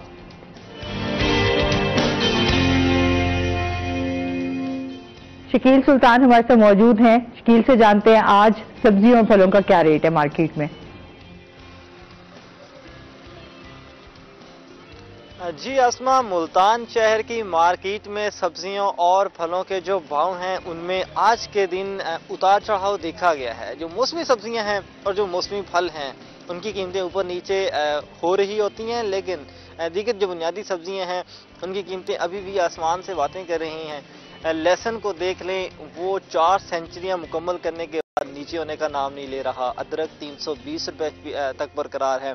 लीमू जो है वो 160 से 240 रुपये फी किलो तक फरोख्त हो रहा है, उसकी कीमत कम होने का नाम नहीं ले रही। लेकिन जो मौसमी सब्जियां हैं उनकी कीमत इन दिनों खासी कम हुई है। इस हवाले से दुकानदारों का भी यही कहना है कि मौसमी सब्जियां जो हैं इन दिनों लोकल आ रही हैं, मुल्तान से, मुल्तान गिरदनवा इलाके से आ रही हैं और इस्तेमाल भी थोड़ा कम हो जाता है, इसलिए उनकी कीमत खासी कम हुई है। कीमतों की बात कर लें, मूली, शलजम, गाजर, मेथी, गोभी, पालक, ये जो तमाम एक लिस्ट है बुनियादी सब्जियों की, ये 40 से 60 रुपये फी किलो तक मार्केट में फरोख्त हो रही हैं। इसके साथ जो प्याज है वो 240 से कम होकर 200 रुपये का हो गया है। टमाटर जो है वो 60 रुपये फी किलो में दस्तयाब है। मटर जो है वो 80 से कम होकर 60 रुपये फी किलो में फरोख्त होने लगा है। इसके साथ जो देसी तोरी है वो 200 से 240 में दस्तयाब है। मूंगरा जो है वो भी 100 रुपये फी किलो में फरोख्त हो रहा है। फलों की बात करें, फलों में मौसमी फलों में उतार चढ़ाव देखा गया है। मौसमी फलों में कीनू और फ्रूटर जो है उनकी कीमत कम हुई है। कीनू जो है वो 50 से 100 में, जबकि फ्रूटर 100 से 120 रुपये फी किलो में फरोख्त होने लगा है। उसके साथ बाकी फलों की बात करें जिसमें अंगूर जो है वो 400 से 600 में, अनार 320 से 400 में, सेब 160 से 280 रुपये फी किलो में फरोख्त हो रहे हैं। स्ट्रॉबेरी की कीमत कम हुई है। स्ट्रॉबेरी 300 रुपये फी पाव और 400 रुपये फी पाव के हिसाब से फरोख्त हो रही है। इसके साथ नाशपाती जो है वो 400 से 700 रुपये फी किलो में दस्तयाब है। अमरूद की कीमत भी काफ़ी कम हुई है। अमरूद जो है 60 से 100 रुपये फी किलो के हिसाब से फरोख्त हो रहे हैं। फलों में क्वालिटी और अक़साम का फ़र्क आ जाता है। क्वालिटी के हिसाब से, अक़साम के हिसाब से इनकी कीमतें मुख्तलिफ हो जाती हैं। जिस तरह अंगूर है, अनार है, सेब है, इनकी अक़साम है। अंगूर में सुंदरखानी अक़साम आ जाती हैं, अनार में अक़साम आ जाती हैं, सेब में अक़साम आ जाती हैं। क्वालिटी का फ़र्क है, इसलिए इनकी कीमतें थोड़ा ऊपर नीचे रहती हैं। ओवरऑल अगर हम बात करें, मौसमी सब्जियों की कीमतें काफ़ी कम हैं। बुनियादी सब्जियाँ और फल अभी भी गरीब की पहुँच से बाहर नज़र आते हैं। जी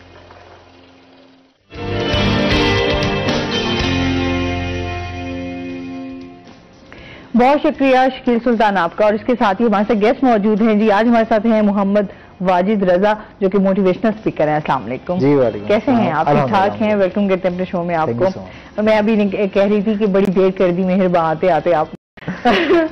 बस ठंड थी बाहर? ठंड तो है, रास्ता थोड़ा ठंडा। अच्छा जी, ठंड को भी एंजॉय करना चाहिए। क्या मुल्तान में सर्दियां जो है ना वो थोड़े टाइम के लिए, काफी अरसे के बाद ठंड दोबारा वापसी आई है, लेकिन एकदम बहुत सख्त सर्दी आ गई, सख्त सर्दी आ गई, जिसमें वाजिद परेशान हो गए सर्दी की वजह से। अच्छा जी, आज का जो हमारा टॉपिक है वो हम बात करने जा रहे हैं बेजा लाड प्यार तरक्की की राह में रुकावट। क्योंकि हम देखते हैं हमारे जो बच्चे हैं, स्पेशली आजकल जो पेरेंट्स हैं, वो बच्चों को बहुत ज्यादा लाड प्यार, और एक तो जाहिर सी बात हम कहते हैं कि बच्चों को मार नहीं, प्यार से समझाना चाहिए, लेकिन आपको थोड़ा कोई एक ऐसा हिस्सा भी रखना चाहिए जहां पर आप बच्चों पे नजर भी रख सकें, ताकि वो बिगड़े ना। जिस तरह हम देखते हैं मुआशरे में अब बहुत ज्यादा हमारी चीजें जो हैं बिगाड़ पैदा कर रही हैं। हमने उनको ठीक करना है, तो उनमें हमें अपने वालिदैन हैं स्पेशली, उनको भी समझाने की और उनको भी थोड़ी ट्रेन करने की बहुत ज्यादा जरूरत है। इस पर बात करेंगे हम। क्या कहना चाहेंगे आप इस बारे में? बेजा लाड प्यार जो दिया जाता है बच्चों को, बहुत ज्यादा एक्स्ट्राऑर्डिनरी। अगर बच्चा एक हो ना घर में, तो वो वैसे ही उसको बहुत ज्यादा एक तवज्जो का मरकज बन जाता है। बहुत ज्यादा उसको लाड प्यार तवज्जो दी जाती है, और उसके बाद उसके जो नताइज होते हैं वो बड़े सख्त किस्म के होते हैं, संगीन। अभी आपने एक लाइन बोली कि मार नहीं प्यार, एक्चुअल ना इसके अंदर एक कॉमा भी आ रहा था, लेकिन उस टाइम की गवर्नमेंट ने ना उसको, उसकी पोजीशन जो है बड़ी चेंज कर दी। तो मार के बाद कॉमा आना था, नहीं प्यार होना चाहिए था। लेकिन वो मार नहीं, और उसके बाद उन्होंने कॉमा लगा दिया कि जी मार नहीं और प्यार। आजकल की सोसाइटी में मेरा ये ख्याल है कि हम लोग शायद जो है ना वो बैलेंस थोड़ा सा मिस कर रहे हैं, कि जिसकी वजह से हमें जब वो पेरेंटिंग में भी थोड़े से इश्यूज आ रहे हैं, और उसके बाद जब वो आगे बच्चों पे जारी बात है उसी तरह के फैसिलिटेशन, जारी बात है कि उसमें एक्चुअल ना हमारी जो ग्रोथ ओवरऑल हुई है वो ये हुई है कि जो मुश्किलात हमने देखी हमारे बच्चे ना देखें। ठीक है, लेकिन मेरा ये ख्याल है कि हमें थोड़ा सा इसको मॉडिफाई करना पड़ेगा, थोड़ा सा चेंज करना पड़ेगा कि बच्चों को इंटरनेशनली भी मतलब ये प्रैक्टिस है कि बच्चों को मुश्किलात में थोड़ा डालना चाहिए, उनको चीज़ें समझानी भी चाहिए, बतानी भी चाहिए। लाड प्यार ज़रूरी है, और ख़ासतौर पर अगर एक ही बच्चा हो जैसे आपने कहा, तो उसके लिए जब हम लोग हर चीज़ पहले से अरेंज कर देते हैं ना, तो उनको लगता है कि हर चीज़ बड़ी आसान है, कि बस मैं थोड़ा सा रहूँगा और चुटकी बजेगी और हर चीज़ है वो मेरे सामने आ जाएगी। तो इस चीज़ से मेरा ख्याल है कि अगर हम लोग थोड़ा सा अवॉइड करेंगे चीज़ों के हवाले से, तो नताइज थोड़े डिफरेंट हो सकते हैं, डिफरेंट भी हो सकते हैं, और अल्टीमेटली आज का जो बच्चा है उसके ऊपर जो उनके असरात होने हैं, तो वो रिजल्ट्स हमें फौरी तौर पे भी मिल रहे हैं, और लॉन्ग टर्म में तो जाहिर बात है कि आफ्टर शॉक्स हैं। तो अच्छा ये है बाकी फिर लाड प्यार तो हम बाकी सॉरी लाड प्यार जरूरी है, सही से बताया, आप बच्चे को हर वक्त मार पीट भी नहीं सकते।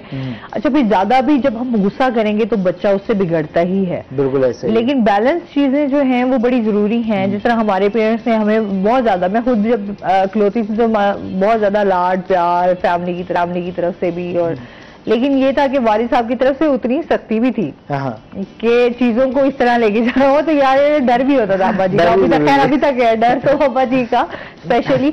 लेकिन वो जो हम देखते हैं अब वो पेरेंट्स के साथ जो बच्चों के एक दोस्ती वाला ताल्लुक तो है, लेकिन वो जो गुस्से वाला एलिमेंट मुझे लगता है बच्चे वालिदैन से भी नहीं डरते। उसमें देखें, उसमें पता है कि हम लोग बच्चों को ना शुरू से ये बताते हैं कि treat me as a friend. हाँ ठीक है, तो दोस्ती रखनी चाहिए ताकि बच्चे आपके साथ शेयर कर सकें। उसका एक जो पैरामीटर है ना वो थोड़े से डिफरेंट है, जो उनके एक तो कहते हैं ना, एक उनकी रिस्पेक्ट है, उनकी जगह जो मुकाम है उसको नहीं भूलना, क्योंकि वो फिर पता है वो आपको लेता ही एज ए फ्रेंड है। ठीक, तो उसके जो रिजल्ट है वो अनफॉर्चुनेट होते हैं कि वो आपसे जो है ना वो मतलब उस लेवल पे आगे बातचीत नहीं कर रहा होता है, वो आपसे बातचीत अगर कर भी रहा है तो लेकिन वो चीजें उस तरीके से डिस्क्लोज नहीं कर रहा है, और आप फिर उनको कुछ नहीं कह पा रहे होते, जो सीधी सी बात है। और कुछ ना कह पाना वो फिर अल्टीमेटली आपके लिए जो है ना एक वो दर्द सर बन जाता है, और आप चाह भी रहे होते हैं कि यार अच्छा उसका फिर उल्टा नुकसान पता क्या होता है, खासतौर जब आपके बच्चे गेस्ट के सामने कोई एक्टिविटी करते हैं, या कोई ऐसा अननोन है, या आप कहीं बाहर मौजूद हैं वहां पे कोई इस तरह की एक्टिविटी हो, तो वो अल्टीमेटली जो एक नुकसान हो रहा होता है ना, वो उस टाइम पे पेरेंट्स को हो रहा था कि यार मतलब हम क्या कर रहे हैं इनके साथ। अच्छा अब जैसे हम तालीम की भी बात करें तो बच्चों को यही होता है कि पेरेंट्स चाह रहे हैं कि तालीम में हमारे बच्चे आगे जाएं, एक कामयाब इंसान बन सकें, तरक्की करें। बिल्कुल। लेकिन अभी जो हालात हैं, जिस तरह अभी हम रिजल्ट्स भी देख रहे हैं, उस तरीके से कोई अच्छे रिजल्ट्स नहीं आ रहे तालीम से रिलेटेड भी, और बच्चों की एक्टिविटीज भी जो है जाहिर सी बात है तवज्जो डाइवर्ट हो चुकी है, मोबाइल पे ज्यादा तवज्जो है, खेलों के ऊपर या आपकी अदर एक्टिविटीज ऐसी हैं जहां पर बच्चे इन्वॉल्व हो रहे हैं। इस हवाले से आप क्या कहना चाहेंगे? देखिए हमेशा हमारा गिला रहता है कि जी हमारा एजुकेशन सिस्टम वैसा है और एजुकेशन सिस्टम वैसा है, लेकिन बात ये आती है कि हम खुद कितना प्रॉपर टाइम जो है वो बच्चों को दे पा रहे हैं हर हवाले से। क्योंकि हमारा एक बड़ा सिंपल सा सेंस है कि यार अच्छा इसको ट्यूशन डाल दें, अकेडमी भेज दें, इसलिए कि वो हम अपने सर से एक चीज उतार रहे होते हैं कि अच्छा यार मैं थोड़ी देर रिलैक्स होकर बैठ जाऊँ, या मदर कह रही है कि ठीक है मैं थोड़ा सा इजी होकर बैठ जाऊँ, मुझे तो सारे दिन टाइम ही नहीं मिलता अपने लिए, तो उसको क्या किया कि शाम को उसको ट्यूशन वाली बाजी के पास भेज दिया, या उसको अकेडमी भेज दिया, या उसको इंगेज करवा दिया इस तरीके से एक्टिविटी के अंदर कि ठीक है वो जरा मसरूफ हो जाए और खुद हम अपने लिए थोड़ा सा टाइम निकाल सकें। लेकिन वो टाइम बच्चे को चाहिए, बच्चे को जो टाइम चाहिए उस टाइम पे हम लोग क्या कर रहे हैं। तो ये जो टाइम की मैनेजमेंट है एजुकेशन के पॉइंट ऑफ व्यू से भी देखें रिजल्ट्स, लेकिन वो अनफॉर्चुनेट ना हम लोगों ने रिजल्ट्स की दौड़ में इतना आगे चीजों को लेके जाना शुरू कर दी है कि हम लोग ये समझ रहे हैं कि बस सारे बच्चे एक ही टेम्परामेंट के आ रहे हैं, सारे बच्चों का IQ और AQ जो है वो उनका एक ही जैसा, EQ भी उनका एक ही जैसा, और एक ही प्लेटफॉर्म के ऊपर हमने उन्हें रख के और उनको मेजर करना शुरू कर दिया। तो उसके अंदर ये है कि हमें घर के अंदर भी जाहिर बात है कि अगर 3-4 बच्चे हैं तो वो सारे एक जैसे IQ के नहीं है, तो उनके ऊपर हमें डिफरेंट लेवल की तवज्जो देनी पड़ेगी। कुछ बच्चे स्लो लर्नर्स होते हैं, कुछ बच्चे ज़रा फास्ट होते हैं, उनकी जो लर्निंग होती है वो ज़रा फास्ट होती है और वो बाकी बच्चों से ज़रा बेहतर रिजल्ट जो वो दे रहे होते हैं। तो इसके ऊपर थोड़ी सी मैं हमेशा बात करता होता हूँ कि पेरेंटिंग इस टाइम पे बड़ी इंपॉर्टेंट है। बजाय बच्चों के ऊपर सारा गुस्सा निकालने के या बच्चों को डांटने के या अगर ये अच्छा बच्चा रिजल्ट नहीं लेके आ रहा तो बाप ज्यादा से ज्यादा क्या करेंगे, टीचर के पास चले जाएंगे, आप टीचर की मिस्टेक निकालना शुरू कर देंगे। टीचर कहेगा जी आपका बच्चा ऐसा है, अगले दिन क्या करेगा, टीचर दोबारा तवज्जो नहीं देगा कि भाई इसके पेरेंट्स ने कल आके दोबारा लड़ना है, इसको साइड पे रखो, उसको किसी और सेक्शन में भेज देंगे। उसकी काउंसलिंग कहाँ से स्टार्ट होनी? अल्टीमेटली मैं तब ये कहता हूँ कि हम टीचर्स के पास तो बाद में जाएं, हम पहले अपनी तरफ से काम स्टार्ट कर दें, पेरेंट्स के ऊपर काम करें। पेरेंट्स कितना टाइम दे पा रहे हैं, कितनी चीजें कर रहे हैं, क्यों 9 to 5 और 5 to 9 की एक बड़ी स्ट्रक्ट सी हेक्टिक रूटीन हम लोगों ने सेट की हुई है कि अच्छा यार मजबूरन इसी को लेके चलना है, पैसा भी कमाना है, बच्चों के लिए कमाना है, अल्टीमेट बच्चों के लिए ही होता है। लेकिन बच्चों का रिस्पॉन्स जब नहीं आता फिर उस क्या अच्छा मतलब हम इतना कुछ कर रहे हैं ये क्यों नहीं कर पा रहे। तो उसमें देखें बच्चों को क्या चैलेंजेस हैं, उनके साथ आप एज फ्रेंड आना चाहते हैं कोई इशू नहीं है, लेकिन आप अपना जो एक बैरियर है उसको आपने मेंटेन रखना, एक डिस्टेंस है वो मेंटेन रखना आपके लिए जरूरी है। नहीं रखेंगे वो अल्टीमेटली आपके लिए एक चैलेंज है। ये चीज बड़ी इंपॉर्टेंट है वाकई बहुत सारी चीजों को ना, क्योंकि एक तो हम लोग ना एक अफरा तफरी वाला इस टाइम सिस्टम चल रहा है, हर बंदा जो है वो अफरा तफरी में है, कुछ जल्दबाजी में है, घर की चीजें उस तरीके से नहीं मैनेज हो पा रही हैं, बच्चों के टाइम को उस तरीके से मैनेज नहीं कर पा रहे, जॉब से रिलेटेड आपके बहुत सारे मसाइल होते हैं। तो वो चीजों को लेकर चलना ना आजकल हमारा जो टेम्परामेंट है वो वाकई हम लोगों का लूज हुआ।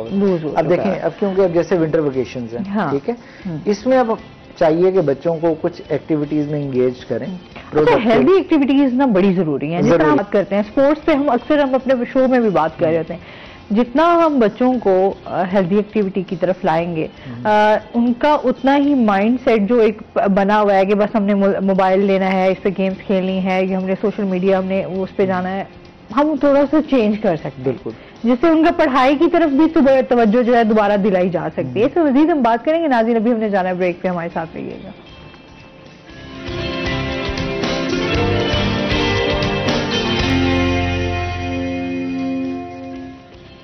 वेलकम बैक नाज़रीन, रोही 10 में आपको खुश आमदीद कहते हैं। अच्छा, जिस तरह मैं बात कर रही थी कि बच्चों की हेल्दी एक्टिविटीज होनी चाहिए, और फिर सेकेंडली आजकल हम ये देखते हैं, जिस तरह मैंने पहले बात की थी कि एक अफरा तफरी का दौर है।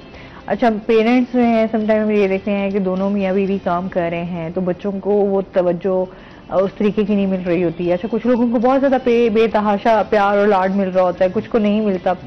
जो बच्चों के साइकोलॉजिकल इश्यूज हैं वो भी हम देखते हैं दिन ब दिन बढ़ते जा रहे हैं, जिसमें मेरे ख्याल में बच्चों की साइकी को समझना भी एक ऐसी बात है कि अगर जब तक आप उनकी साइकी को नहीं समझेंगे आप उन तक पहुंच ही नहीं पाते।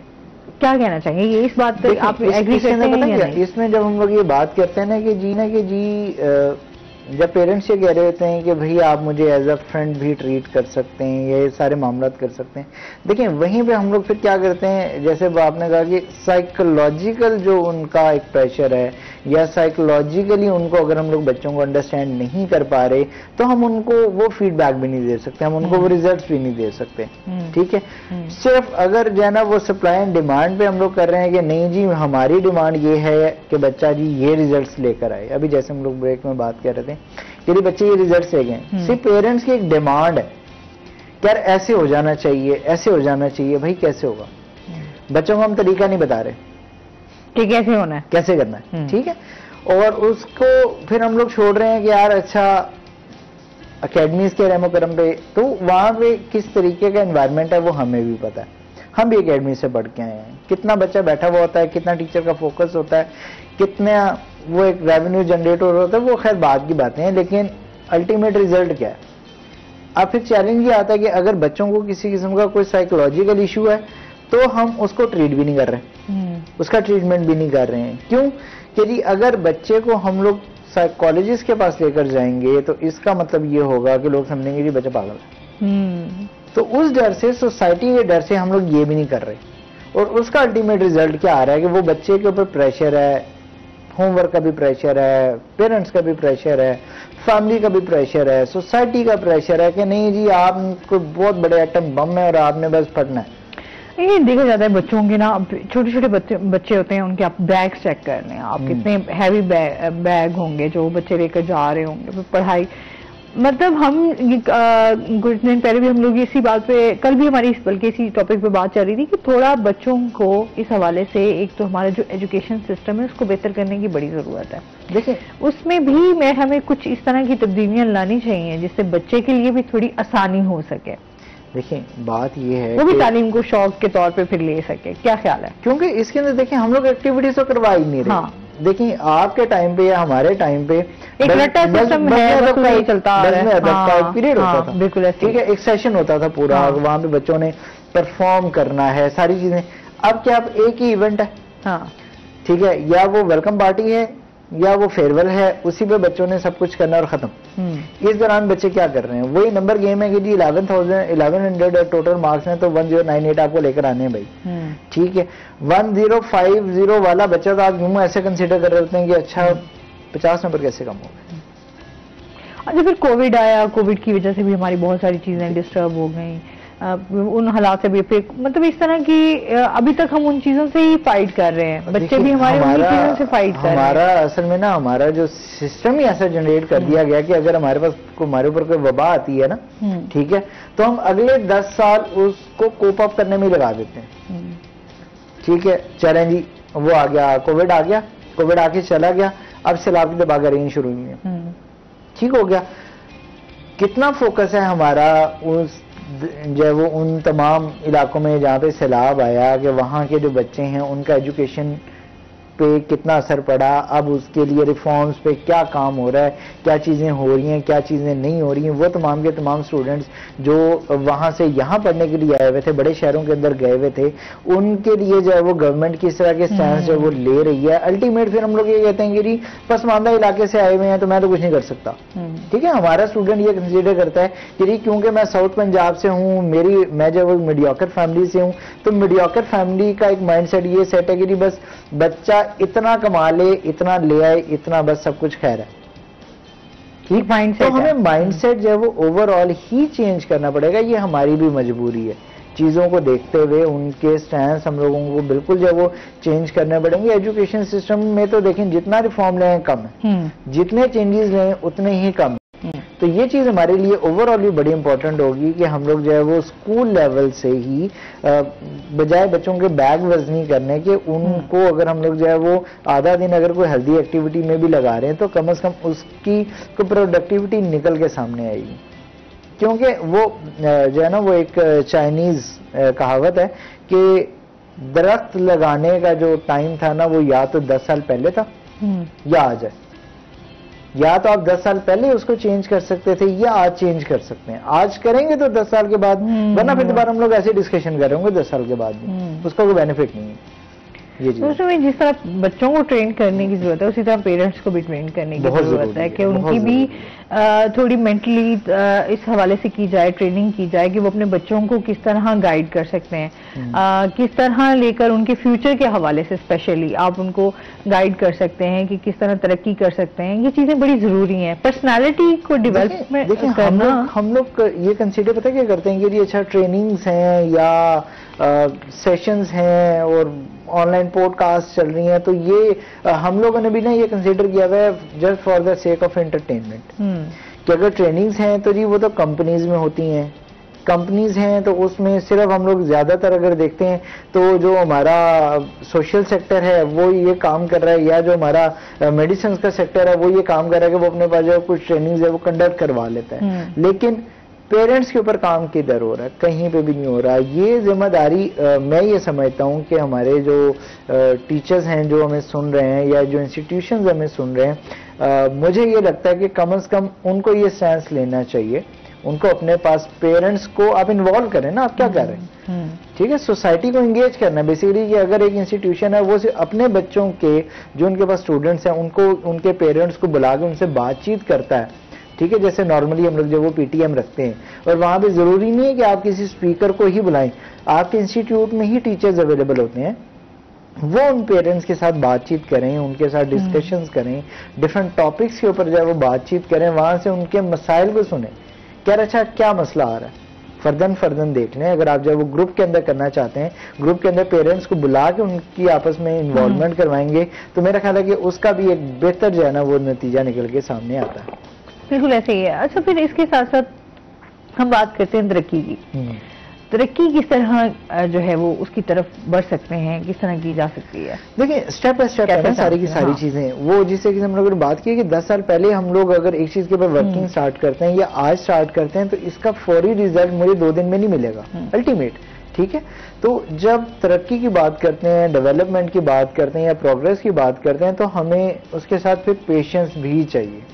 पेशेंस का मतलब यह है कि कम से कम हमें एक टाइम स्पेंड चाहिए कि यार अच्छा अगर आज मैं किसी भी एक हैबिट के ऊपर या अपनी जो है ना वो सोसाइटी की इन्वॉल्वमेंट के ऊपर बात करता हूं तो आज से कितने टाइम के बाद जाके मुझे उसका रिजल्ट मिलना है। ये चीज बड़ी इंपॉर्टेंट है। तरक्की की जो एक डेफिनेशन है उसको अंडरस्टैंड करने की जरूरत है कि यार तरक्की की डेफिनेशन क्या है। बहुत ज्यादा पैसा, बहुत ज्यादा आपकी इन्वॉल्वमेंट, आपकी सोसाइटी में इन्वॉल्वमेंट या सोसाइटी की आपके साथ इन्वॉल्वमेंट, किस चीज को हम लोग कंसीडर कर रहे हैं ना, ठीक है। बच्चों के पॉइंट ऑफ व्यू से देखते हैं तो हमारा ये स्टैंस होता है यार अच्छा एक पोजीशन के ऊपर जाके वो काम कर रहे हैं, पोजीशन में जॉब भी है, पोजीशन में बिजनेस भी है। अगर आपका फैमिली बिजनेस है तो अल्टीमेटली आप ये कहेंगे कि यार यही जो हमारी चेन है वो आगे चलती जाए। बिजनेसेस की बात करते हैं या जॉब्स की बात करते हैं तो अल्टीमेट गोल ये होता है कि यार अच्छा बच्चा अपनी एजुकेशन कंप्लीट करने के बाद जब वो आगे एक अच्छा जो सूटेबल काम जो है वो आगे कर सके।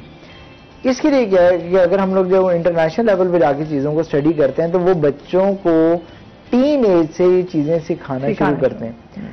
हम क्या कर रहे हैं, टीन एज तक बच्चे को कह रहे हैं कि यार अच्छा 18 या 19 तक आपने पढ़ना, तो वो पढ़ रहा है।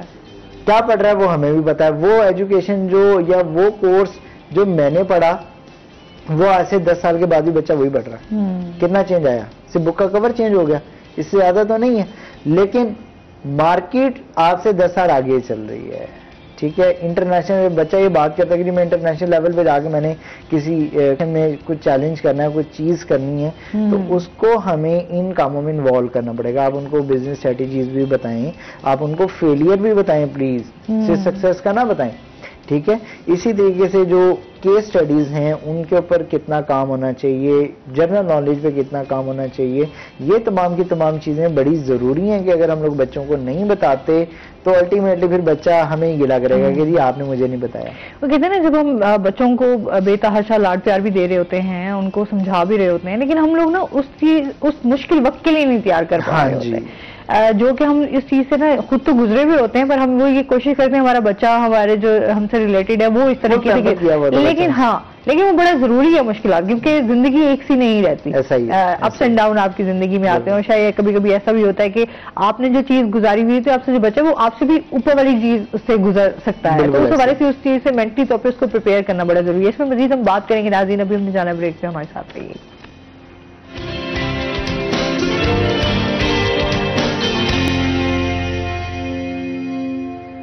वेलकम बैक नाज़रीन, रोही एट 10 में आपको खुश आमदीद कहते हैं और चलते हैं अपने सेगमेंट की तरफ, हेल्थ टिप। अच्छा, बल्कि आज हम हेल्थ टिप के लिए एक दिन एक नेकी की तरफ चलते हैं। बिस्मिल्लाहिर्रहमानिर्रहीम। हमारे माशरे में गीबत ये बुराई बहुत आम हो चुकी है, इतनी आम हो चुकी है कि अब हमें एहसास ही नहीं होता कि हम गुनाह कर रहे हैं। यानी इस हद तक गीबत हमारे अंदर रच बस चुकी है। अब सूरत हाल ये है कि हम मना करने पर भी जज्बाती होकर हक के अलमबरदार बन जाते हैं। यानी अगर हम किसी के बारे में कोई बात कहें और कोई हमें मना करे तो हम फौरन कहते हैं कि हम जो बात कह रहे हैं ये सच है। यानी हम अपनी गलती तस्लीम करने के लिए तैयार नहीं होते। अब बैकबाइटिंग, गीबत और तोहमत में फ़र्क भी ख़त्म हो गया।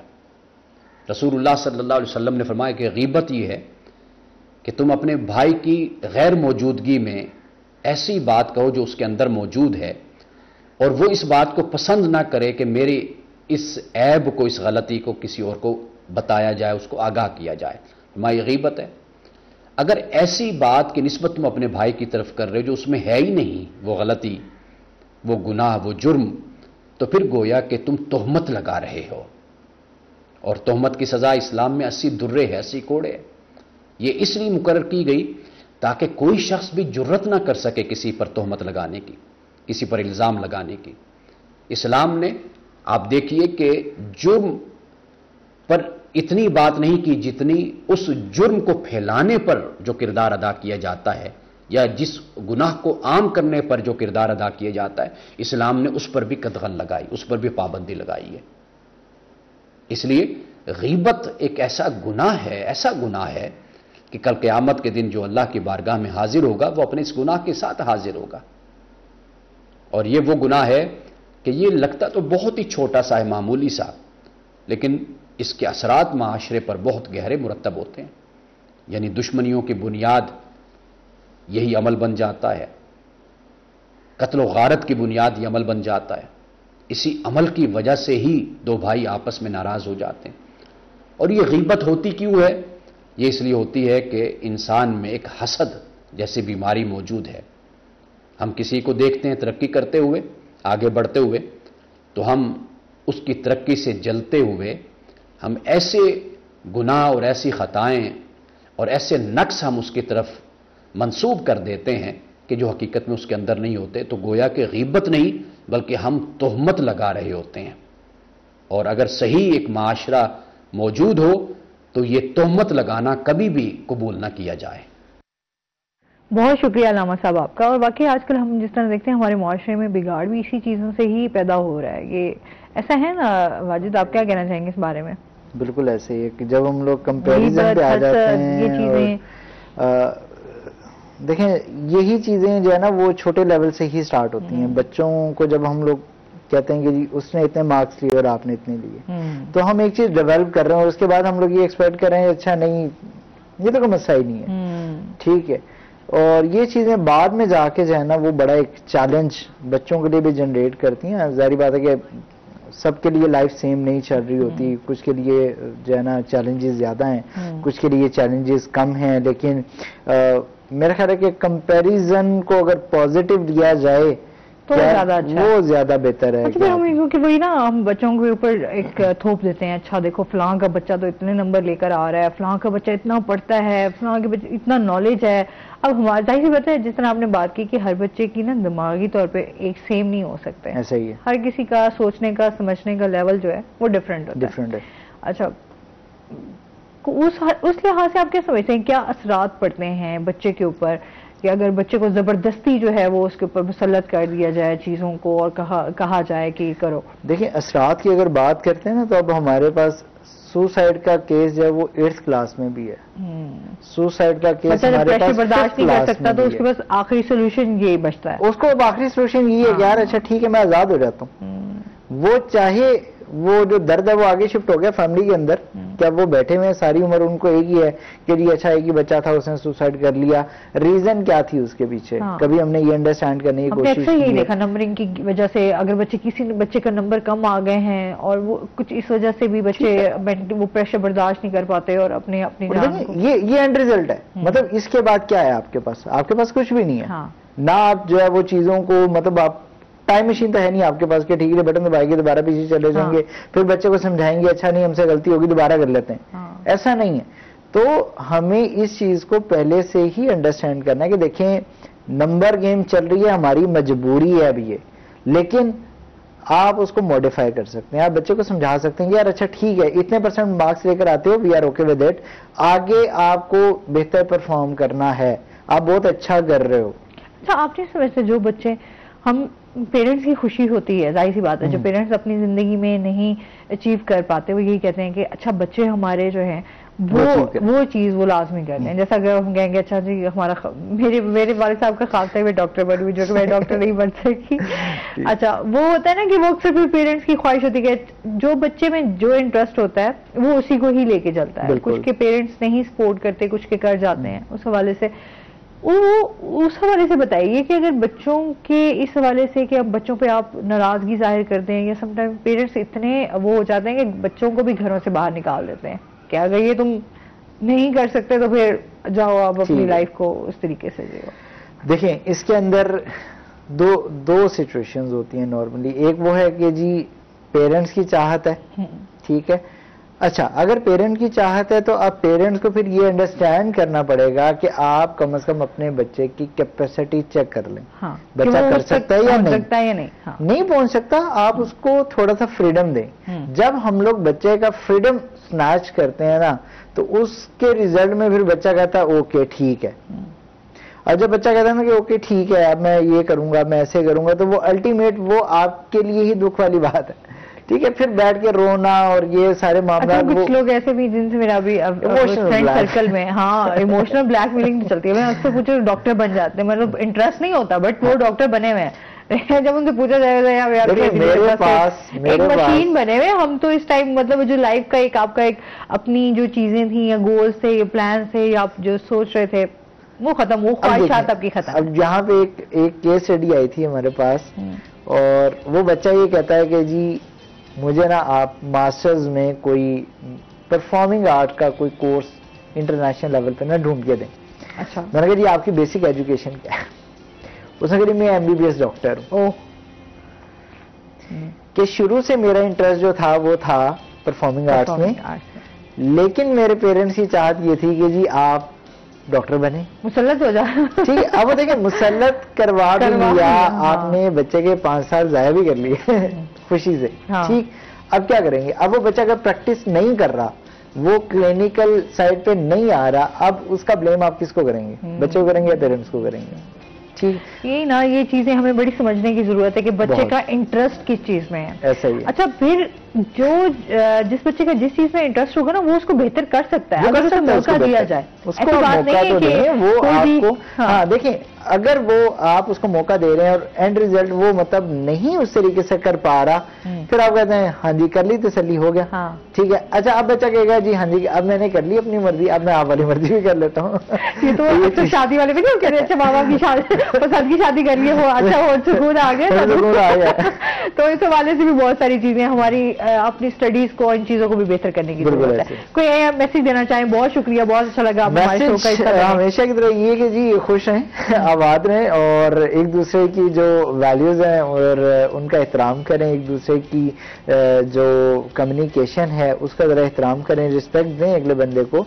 और उसके बाद इंशाल्लाह कोशिश यही होगी कि माशा, क्योंकि मैं भी एक यूनिट हूँ, आप भी एक यूनिट है, हम सब मिलके एक यूनिट मिलके एक सोसाइटी बनाता है। तो अगर हम लोग एक दूसरे की रिस्पेक्ट करेंगे और एक दूसरे के डिसीजंस की रिस्पेक्ट करेंगे तो अल्टीमेट हमारे जो रिजल्ट्स होंगे वो इंशाल्लाह बेहतर होंगे। बहुत शुक्रिया आपका। इसके साथ ही नाज़रीन, आज का प्रोग्राम यहीं पर खत्म हुआ। अपना बहुत सारा ख्याल रखिएगा, दुआ में याद रखिएगा। इंशाल्लाह जिंदगी ने साथ दिया तो सुबह आपसे फिर मुलाकात होगी। अल्लाह हाफ़िज़।